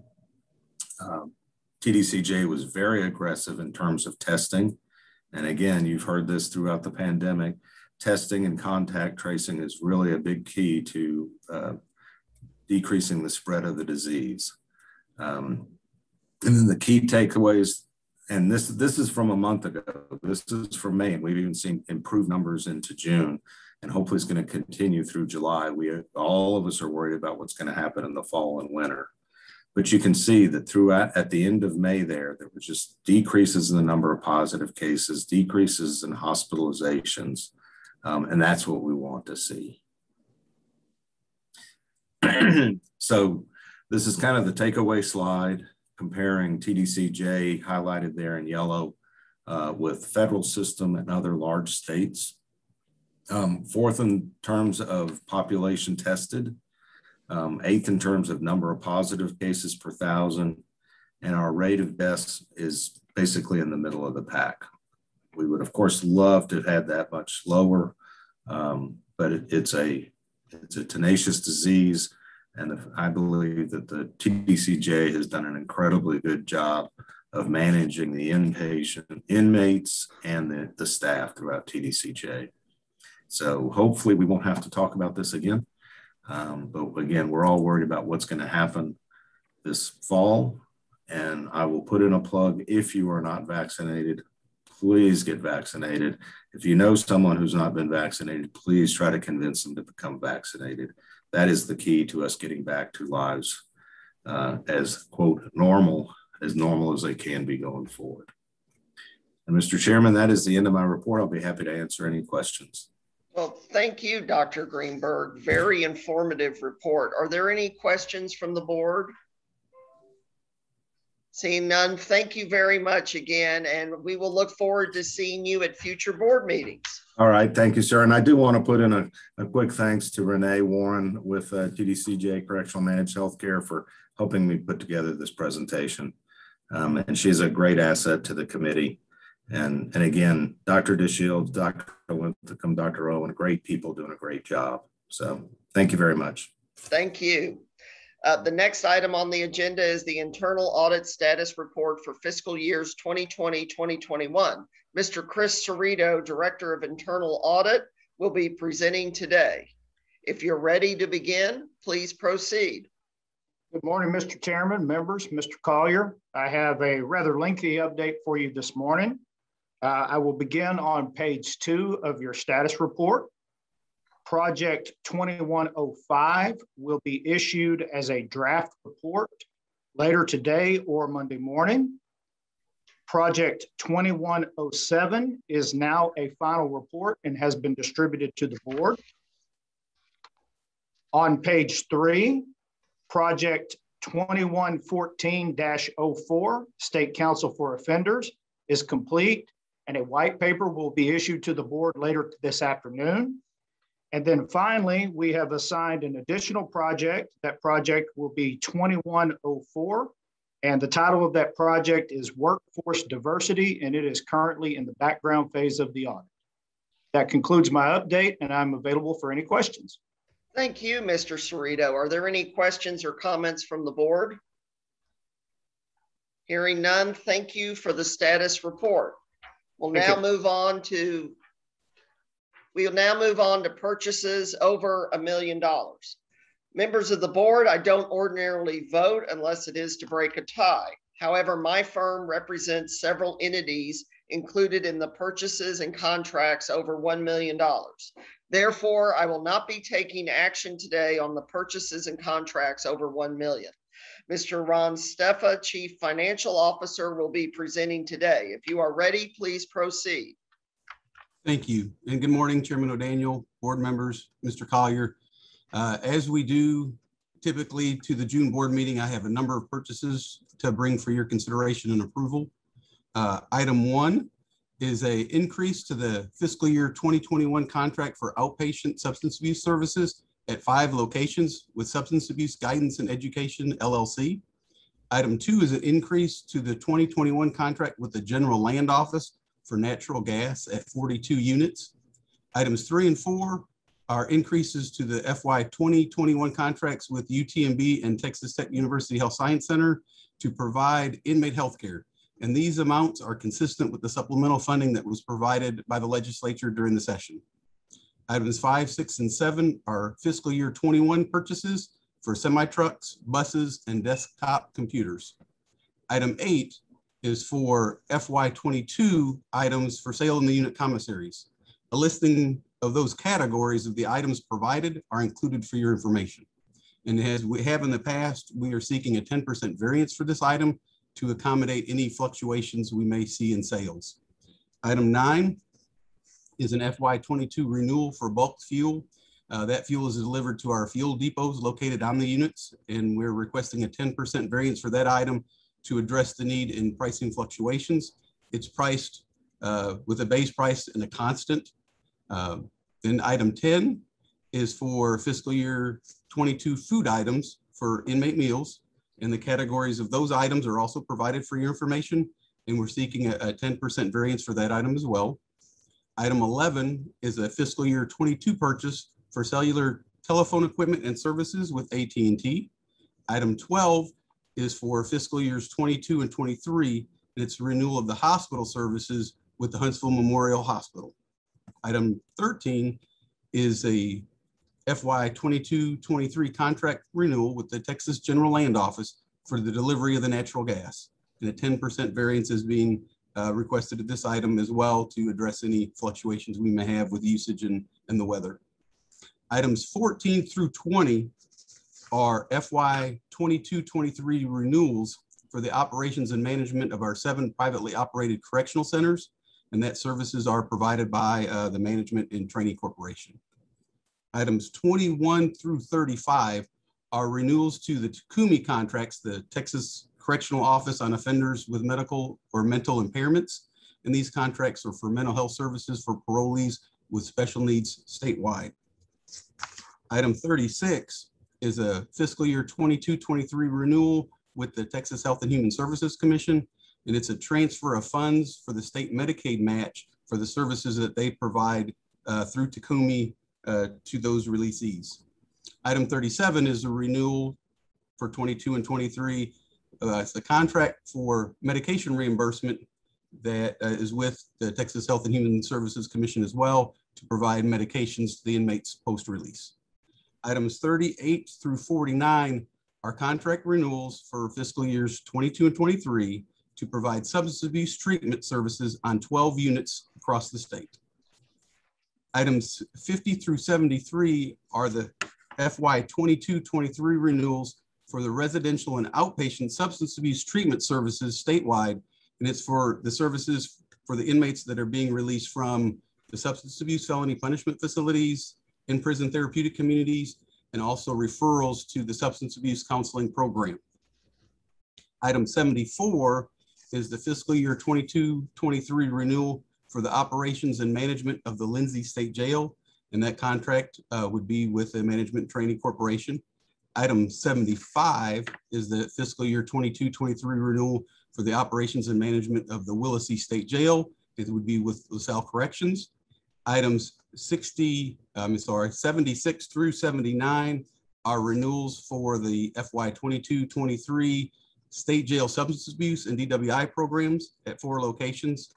And item 80 is the FY 22-23 renewal for the DWI program at the Hamilton unit.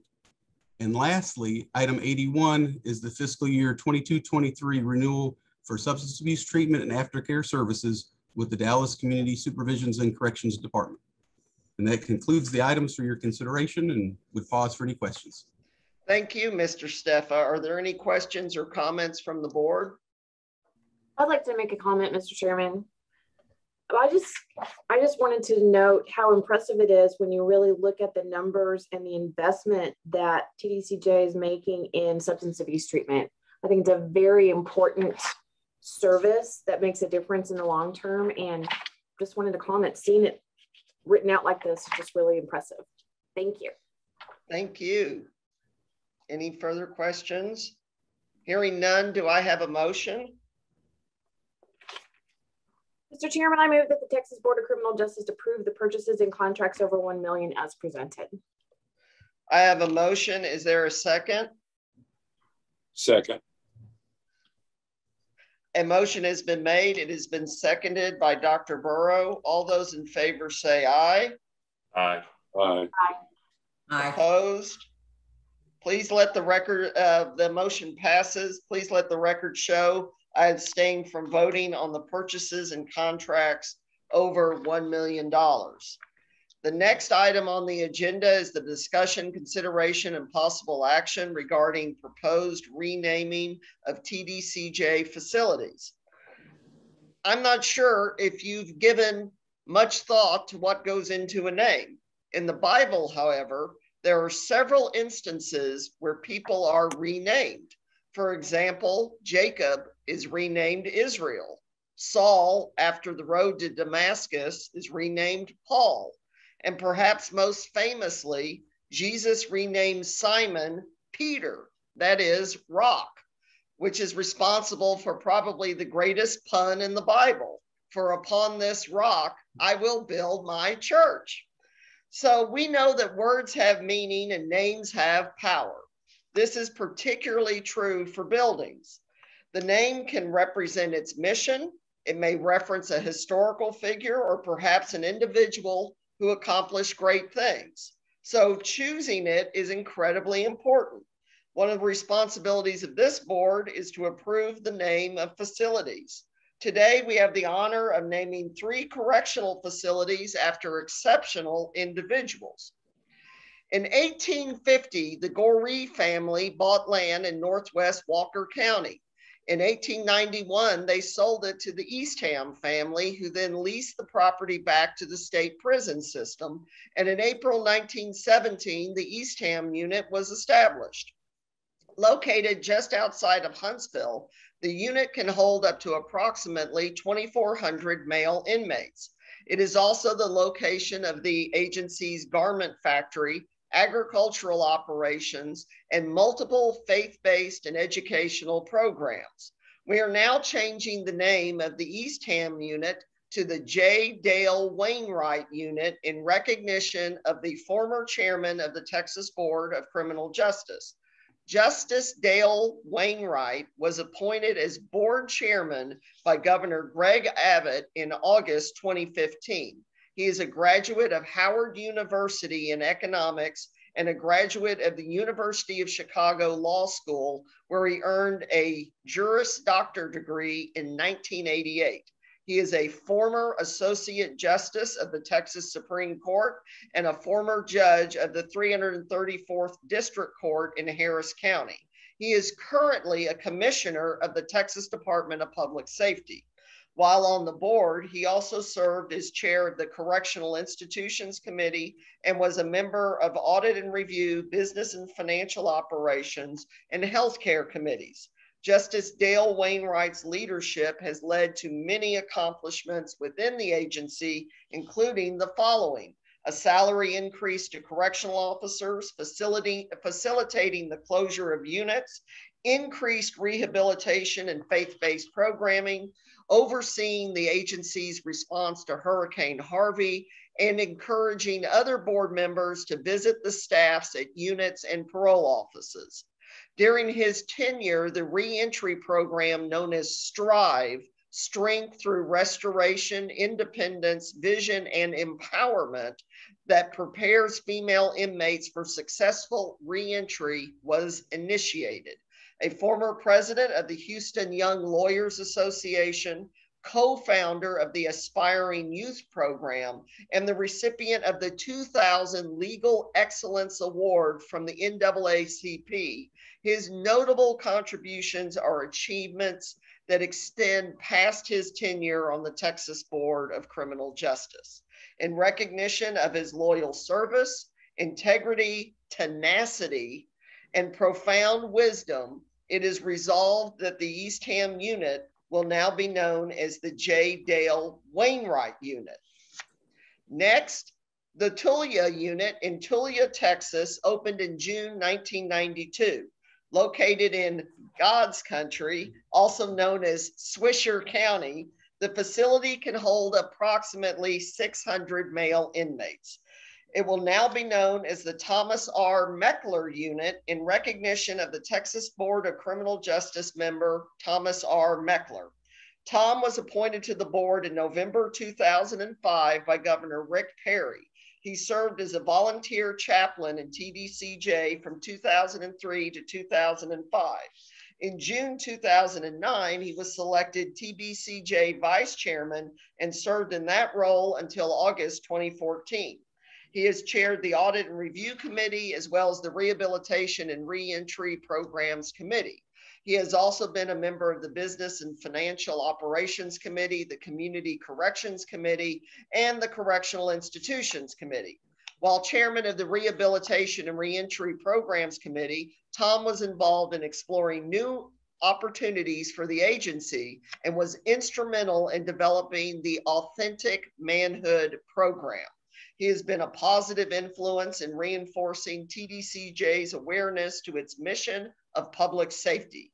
He has a genuine concern for the staff at each unit and all employees of the agency. It has led him to pursue strategies to prevent, recognize, and minimize job-related stress. His business experience in the oil and gas industry, as well as his entrepreneurial skills, have proved valuable to the board and the executive administration. It has also helped to keep Texas prisons financially sound in the face of a changing economy and reductions in funding. Tom has also shown his commitment to the volunteer programs and the chaplaincy operations over the years. He has championed the faith-based initiatives while valuing the work of chaplains and volunteers. Thomas Meckler has exemplified personal integrity and faith in all of his endeavors and has spent many hours traveling and studying in his role as a TBCJ board member. In recognition of his loyal service to the state of Texas, the Tulia unit will now be known as the Thomas R. Meckler unit. Finally, in the 1800s, the Harlem Farm was located on Oyster Creek in Fort Bend County. Years later, the Harlem unit, named for the former farm, came into existence, but in November 1993, it was renamed the Buford H. Jester IV unit in honor of the 36th governor of Texas, who served from 1947 to 1949. The facility can hold approximately 550 male inmates and serves those needing inpatient mental health care. The unit will now undergo another name change, this time to the Wayne Scott unit, named for the former executive director of the Texas Department of Criminal Justice.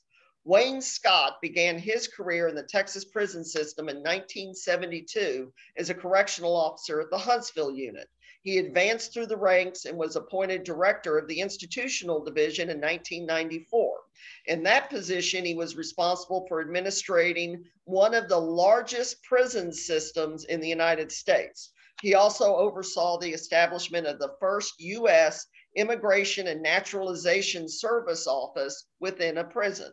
He also completed the largest prison construction program of any industrialized nation in the world.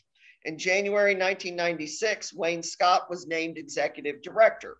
A progressive and compassionate correctional administrator, Wayne advocated revising the agency's mission statement to include giving assistance to victims. He also established a victim notification hotline, which allows crime victims to locate the status of an inmate within the agency system. He also pioneered a mediation program that allows crime victims to meet with the inmates who victimize them. His devotion to the treatment of mental health inmates led the agency to implement several innovative programs. One is the Interchange Freedom Initiative. It was the first faith-based pre-release program within a penal institution in the United States. There is also the Youthful Offender Program, which provides programming to meet the unique needs of younger inmates. Wayne directed Tdcj to actively pursue accreditation from the American Correctional Association. He also actively fostered the agency's collaboration with federal, state, and county law enforcement agencies. Chief among them is FusionNet, a shared information system on parole violators available to all law enforcement agencies. There's also a gang task force that tracks gang membership within Tdcj units and their connection to free world gangs.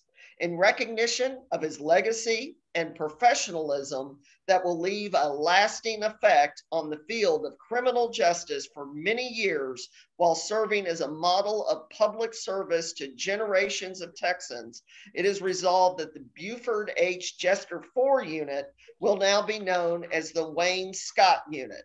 Are there any questions? Hearing none, if so, I would like to entertain a motion. Do I have a motion? Mr. Chairman, it is my distinct honor to move that the Texas Board of Criminal Justice approve the recommendation to rename Eastham Unit in Houston County, Lovelady, Texas, to the J. Dale Wainwright Unit.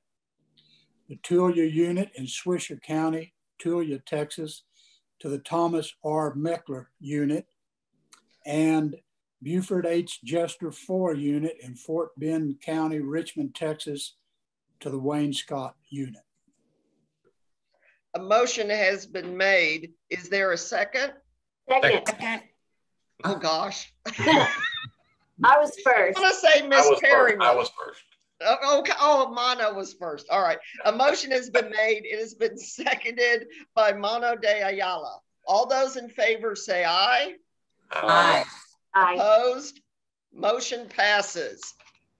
The next agenda item is the discussion, consideration, and possible action regarding proposed land transaction request for renewal of electrical and cathodic protection easements at the Ramsey Unit, Brazoria County, Sharon, Texas. Members of the board, I would like to state for the record, I don't ordinarily vote unless it is to break a tie. However, my firm represents Phillips 66 Carrier, LLC. Therefore, I will not be taking action today on the request for renewal of electrical and cathodic protection easements at the Ramsey Unit, Brazoria County, Sharon, Texas. Mall Division Director, Mr. Billy Hirsch, will be presenting today. If you are ready, you may proceed. Thank you and good morning, Chairman O'Daniel, Mr. Collier, members. As we discussed during the Business and Financial Operations Committee, we have one agenda on the item. Phillips 66 Carrier LLC is requesting a second renewal of 2 easements at the Ramsey Unit in Brazoria County, Texas. One is an electrical easement, which is 35.27 feet long by 20 feet wide. The other is a cathodic protection easement, which includes an area of approximately 375 square feet. Direct your attention to the screen. As noted in the yellow marker on the map, the easements are in the central eastern portion of the property where the Ramsey, Terrell, and Stringfellow units are co-located. Phillips 66 Carrier LLC has agreed to pay $1,000 and $2,000 respectively for these easement renewals with a 10-year term. This is the second renewal. These easements were originally granted in May of 2001 and April of 2011. I would also like to point out that these easements include language requiring indemnification as the grantee's responsibility, the most favored nation clause, and additional insurance in the amount of $3 million. We recommend the Texas Department of Criminal Justice approve the request for the renewal of electrical easement and cathodic protection easement to Phillips 66 Care LLC. I stand available for questions. Thank you, Mr. Hirsch. Are there any questions or comments from the board? Hearing none, do I have a motion? Yes, Mr. Chairman. I move that the Texas Board of Criminal Justice approve the request for renewal of electrical and cathodic protection easements, Ramsey Unit, Brazoria County, Rocheron, Texas, as presented. I have a motion. Is there a second? Second. Dr. Burrow. Okay. A motion has been made. It has been seconded by Dr. Burrow. All those in favor say aye. Aye. Aye. Aye. Opposed? Motion passes. Please let the record show I abstained from voting on the request for renewal of electrical and cathodic protection easements at the Ramsey Unit, Brazoria County, Rocheron, Texas. The next agenda item is a discussion, consideration, and possible action regarding facilities division construction projects. Replace structural floor and plumbing system at the Clemens Unit in Brazoria County, Brazoria, Texas. Facilities Director, Mr. Cody Genzel, will be presenting today. Mr. Genzel, thank you for joining us. Please proceed. Good morning, Chairman O'Daniel, Mr. Collier, members. Today I'm bringing 7 projects for consideration for board approval. In your agenda package, you will see the job scope for a new project to replace structural floor and plumbing system, B building, wing C and D at the Clemens Unit. The Business and Finance Committee meeting, I briefed this new project and am now asking the board's approval for a total program cost of $3,841,400. I'll pause for any questions you may have. Thank you, Mr. Genzel. Are there any questions or comments from the board? Hearing none, do I have a motion? Mr. Chairman, I move that the Texas Board of Criminal Justice approve to replace the structural floor and plumbing system at the Clemens Unit in Brazoria County, Brazoria, Texas, as presented. I have a motion. Is there a second? Second. A second. A motion has been made. It has been seconded by Judge Johnson. All those in favor say aye. Aye. Aye. Opposed? Motion passes. The next agenda item is the discussion, consideration, and possible action regarding facilities division construction projects, install new sludge dewatering press for the wastewater treatment plant at the Coalfield Unit in Anderson County, Tennessee Colony, Texas. Mr. Genzel, please proceed. Yes, sir. In your agenda package, you'll see the job scope of a new project to install a new sludge dewatering press at the Coalfield Unit wastewater treatment plant. At the Business and Finance Committee meeting, I briefed this new project and am now asking for the board's approval for a total program cost of $1,033,800. I will pause for any questions you may have. Thank you, Mr. Genzel. Are there any questions or comments from the board? Hearing none, do I have a motion? Yes, Mr. Chairman. I move that the Texas Board of Criminal Justice approve to install the new sludge dewatering press for the wastewater treatment plant at the Coalfield Unit in Anderson County, Tennessee Colony, Texas, as presented. I have a motion. Is there a second? Second. Was that, Mr. Nichols, were you one of those? I was one of those, but okay. A motion has been made, has been seconded by Mr. Nichols. All those in favor say aye. Aye. Aye. Opposed? Motion passes. The next agenda item is the discussion, consideration, and possible action regarding facilities division construction projects, replace roof on the reception satellite building at the Crane Unit, Coryell County, Gatesville, Texas. Members of the board, I would like to state for the record, I don't ordinarily vote unless it is to break a tie. However, my firm represents Cram Roofing, Inc. Therefore, I will not be taking action today on the request to replace roof on the reception satellite building at the Crane Unit, Coryell County, Gatesville, Texas. Mr. Genzel, please continue. In your agenda package, you'll see the job scope of a new project to replace the roof on the reception satellite building at the Crane Unit. The Business and Finance Committee meeting, I briefed this new project and am now asking the board's approval for a total program cost of $4,158,400. I'll pause for any questions you may have. Thank you, Mr. Gensler. Are there any questions or comments from the board? Hearing none, do I have a motion? Yes, Mr. Chairman, I move that the Texas Board of Criminal Justice approve to replace a roof on the reception building at the crane unit in Coalfield County, Gatesville, Texas, as presented. I have a motion. Is there a second? Second. A motion has been made, has been seconded by Judge Francis. All those in favor say aye. Aye. Aye. Opposed? Motion passes. Please let the record show I abstained from voting on the request to replace roof on the reception satellite building at the crane unit, Coalfield County, Gatesville, Texas. The next agenda item is the discussion, consideration, and possible action regarding facilities division construction projects, repair and replace building structures for the boiler room at the Darington unit, Brazoria County, Sharon, Texas. Mr. Gensel, please continue. Yes, sir. In your agenda package, you'll see the job scope for the new project to repair and replace building structures for the boiler room at the Darington unit. The Business and Finance Committee meeting, I briefed this new project and am now asking for the board's approval for a total program cost of $3,649,200. I'll pause for any questions you may have. Thank you, Mr. Gensel. Are there any questions or comments from the board? Hearing none, do I have a motion?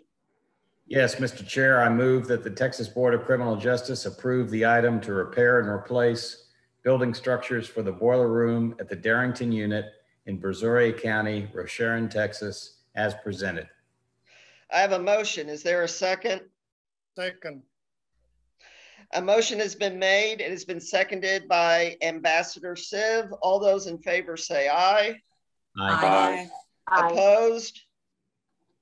Motion passes. The next agenda item is the discussion, consideration, and possible action regarding facilities division construction projects, construct water well and transmission line at the Ferguson unit, Madison County, Midway, Texas. Members of the board, I would like to state for the record, I don't ordinarily vote unless it is to break a tie. However, my firm represents Jacobs Engineering Group, Inc.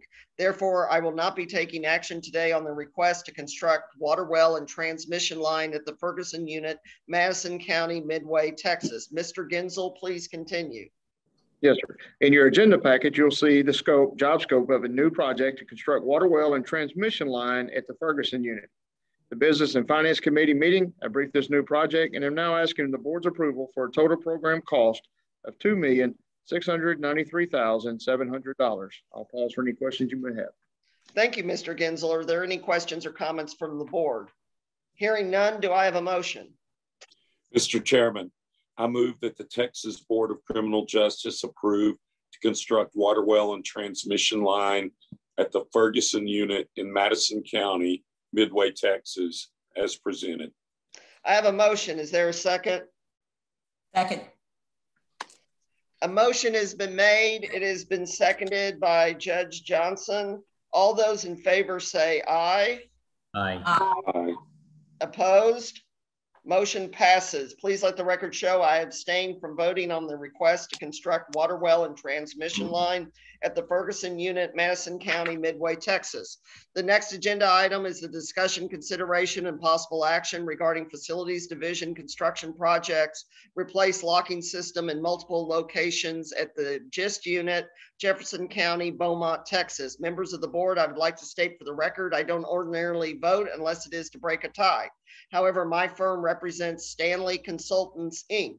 Therefore, I will not be taking action today on the request for replacing locking system in multiple locations at the GIST unit, Jefferson County, Beaumont, Texas. Mr. Gensel, please continue. Yes, sir. In your agenda packet, you will see the job scope of a new project to replace a locking system, multiple locations at the GIST unit. At the Business and Finance Committee meeting, I briefed this new project and am now asking for the board's approval for a total program cost of $2,011,500. I'll pause for any questions you may have. Thank you, Mr. Gensel. Are there any questions or comments from the board? Hearing none, do I have a motion? Mr. Chairman, I move that the Texas Board of Criminal Justice approve to replace locking systems in multiple locations at the GIST unit in Jefferson County, Beaumont, Texas, as presented.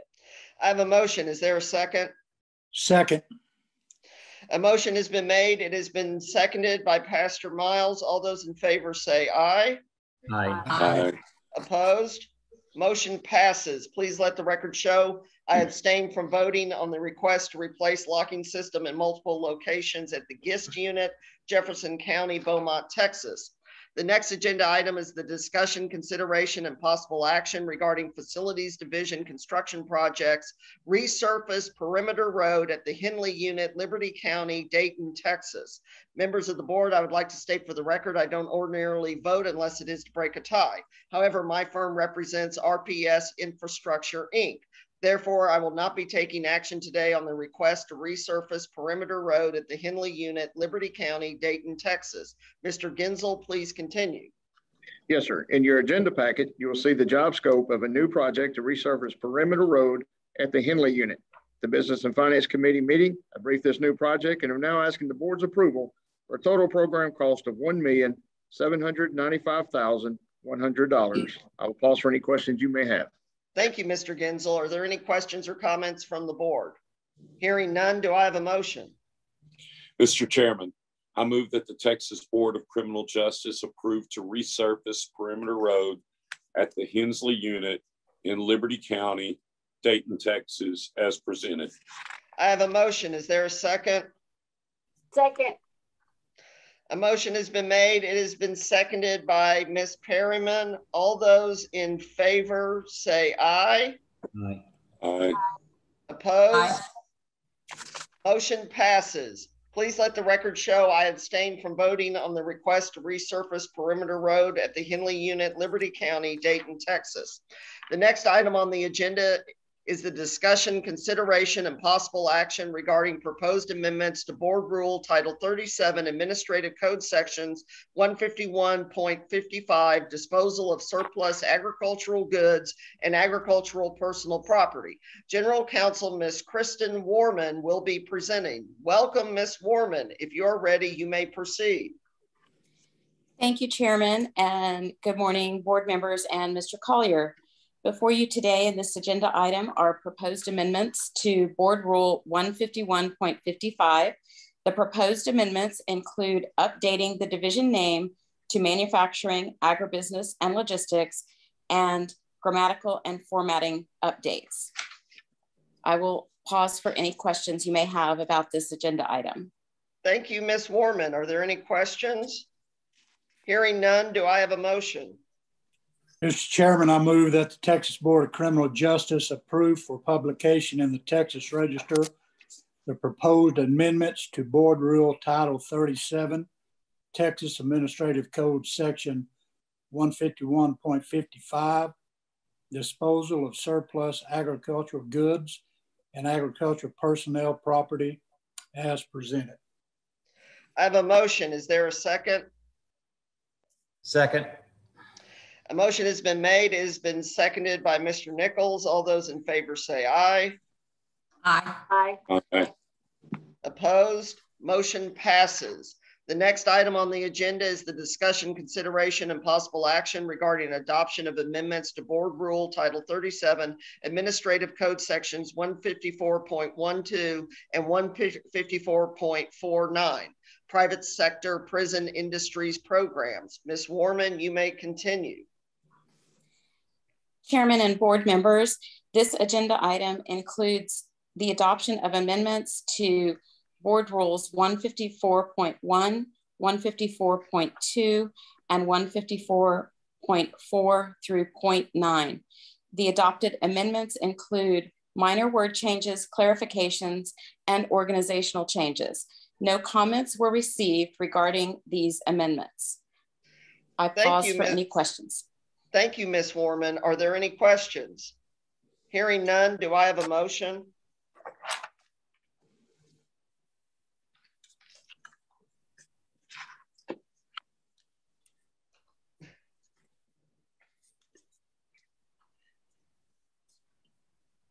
Molly. Oh, it looks like one of our board members just got disconnected.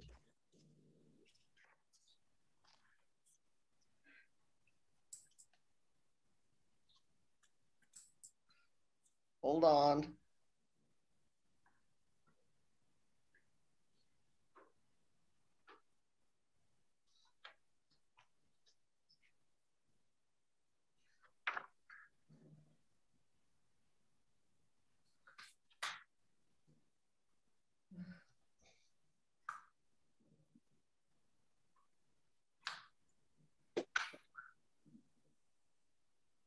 Just going to pause here for a minute. We have some technical difficulties.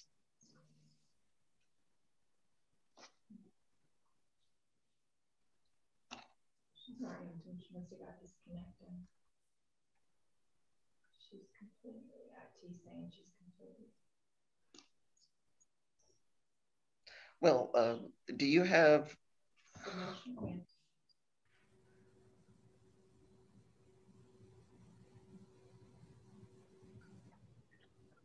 All right, we've had technical issues with one of our board members, so I'm going to make the motion that the Texas Board of Criminal Justice adopt amendments to Board Rule Title 37, Texas Administrative Code, Sections 154.1-2 and 154.4-9, Private Sector Prison Industries Programs, as published in the Texas Register, and that I will sign the order to this effect. Do I have a second to my motion? Second that. No. A motion has been made. It has been seconded by Dr. Burrow. All those in favor say aye. Aye. Aye. Opposed? Motion passes. The next item on the agenda is the discussion, consideration, and possible action regarding proposed new board policy 01.08 Independent Ombudsman Policy Statement. Ms. Warman, please proceed. Chairman and board members, before you today is a new policy that will govern the office of the Independent Ombudsman. This is board policy 01.08. I'm here to answer any questions you may have. Thank you, Ms. Warman. Are there any questions? Okay, if not, as mentioned at the start of the meeting, the Texas Board of Criminal Justice is committing to providing an opportunity for public presentations on posted agenda topics as provided in Board Rule 151.4. Persons interested in speaking at today's meeting were required to complete and submit an online registration as provided in the posting of today's meeting by 5 p.m. on June 23rd, 2021. For today's meeting, one speaker registration was received by board staff prior to the required deadline. As this testimony is germane to an agenda item, these presentations will be heard just prior to the board taking action on that topic. If an individual is not present when called upon, he or she will forfeit his or her opportunity to speak. Today's presentation time is set at 3 minutes. A timer will be set for 3 minutes to notify me when your time has expired. I'll raise a finger to let you know you have 1 minute left. Then, when time has expired, you will be asked to stop. Regarding conduct and decorum, if I determine a presenter or spectator is being disruptive, they will be asked to immediately cease or leave the meeting. Ms. Jennifer Ershabek, I understand you have registered to speak on agenda item N. Please begin. Thank you, Chair O'Daniel and Board, for this opportunity to present thoughts on the proposed policy regarding the Office of the Independent Ombudsman. My name is Jennifer Ershabek, and I'm the Executive Director of the Texas Inmate Families Association. And as a member and director, I have been involved with TDCJ for almost 20 years. Unfortunately, because of the short notification of this policy being presented at this meeting, a number of my colleagues were unable to attend this meeting and also offer comments. Some of our concerns are as follows. With the current policy, the Ombudsman's office is not sufficiently independent of the agency. Most importantly, TDCJ helps develop the Ombudsman's budget, which compromises the office's independence from the agency as it is intended to oversee. It is stated that the OIO will not be able to review every issue sent to the office due to limited resources. Secondly, the OIO needs express authority to access any facility at any time without prior notice to TDCJ for routine inspections and to hold confidential conversations with both incarcerated people and staff. Incarcerated people should be able to write confidential letters and have confidential conversations with the Ombudsman at any time. The requirement that incarcerated people must exhaust the grievance process is not workable. That process can take months and does not provide the ability of the OIO to consider emergency issues.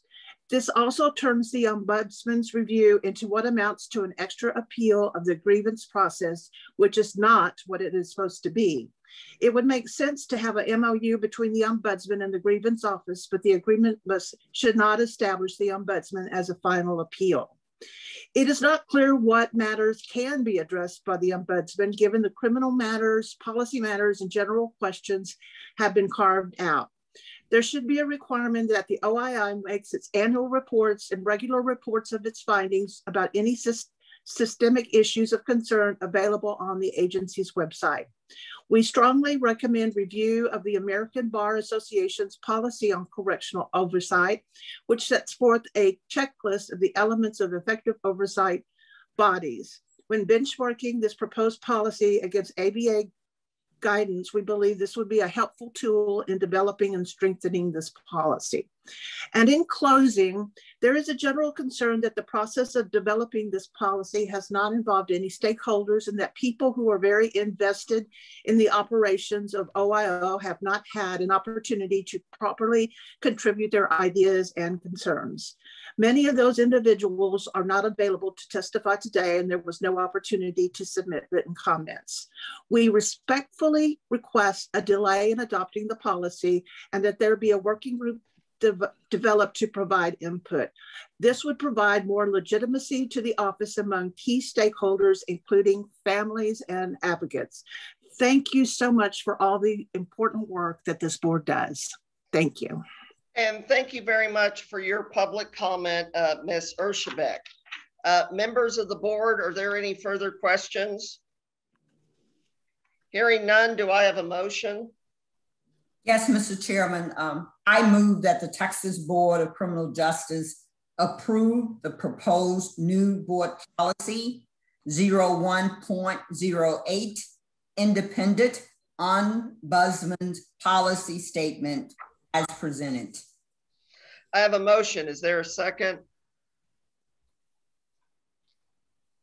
I'll second. A motion has been made, it has been seconded by Mr. Nichols. All those in favor say aye. Aye. Aye.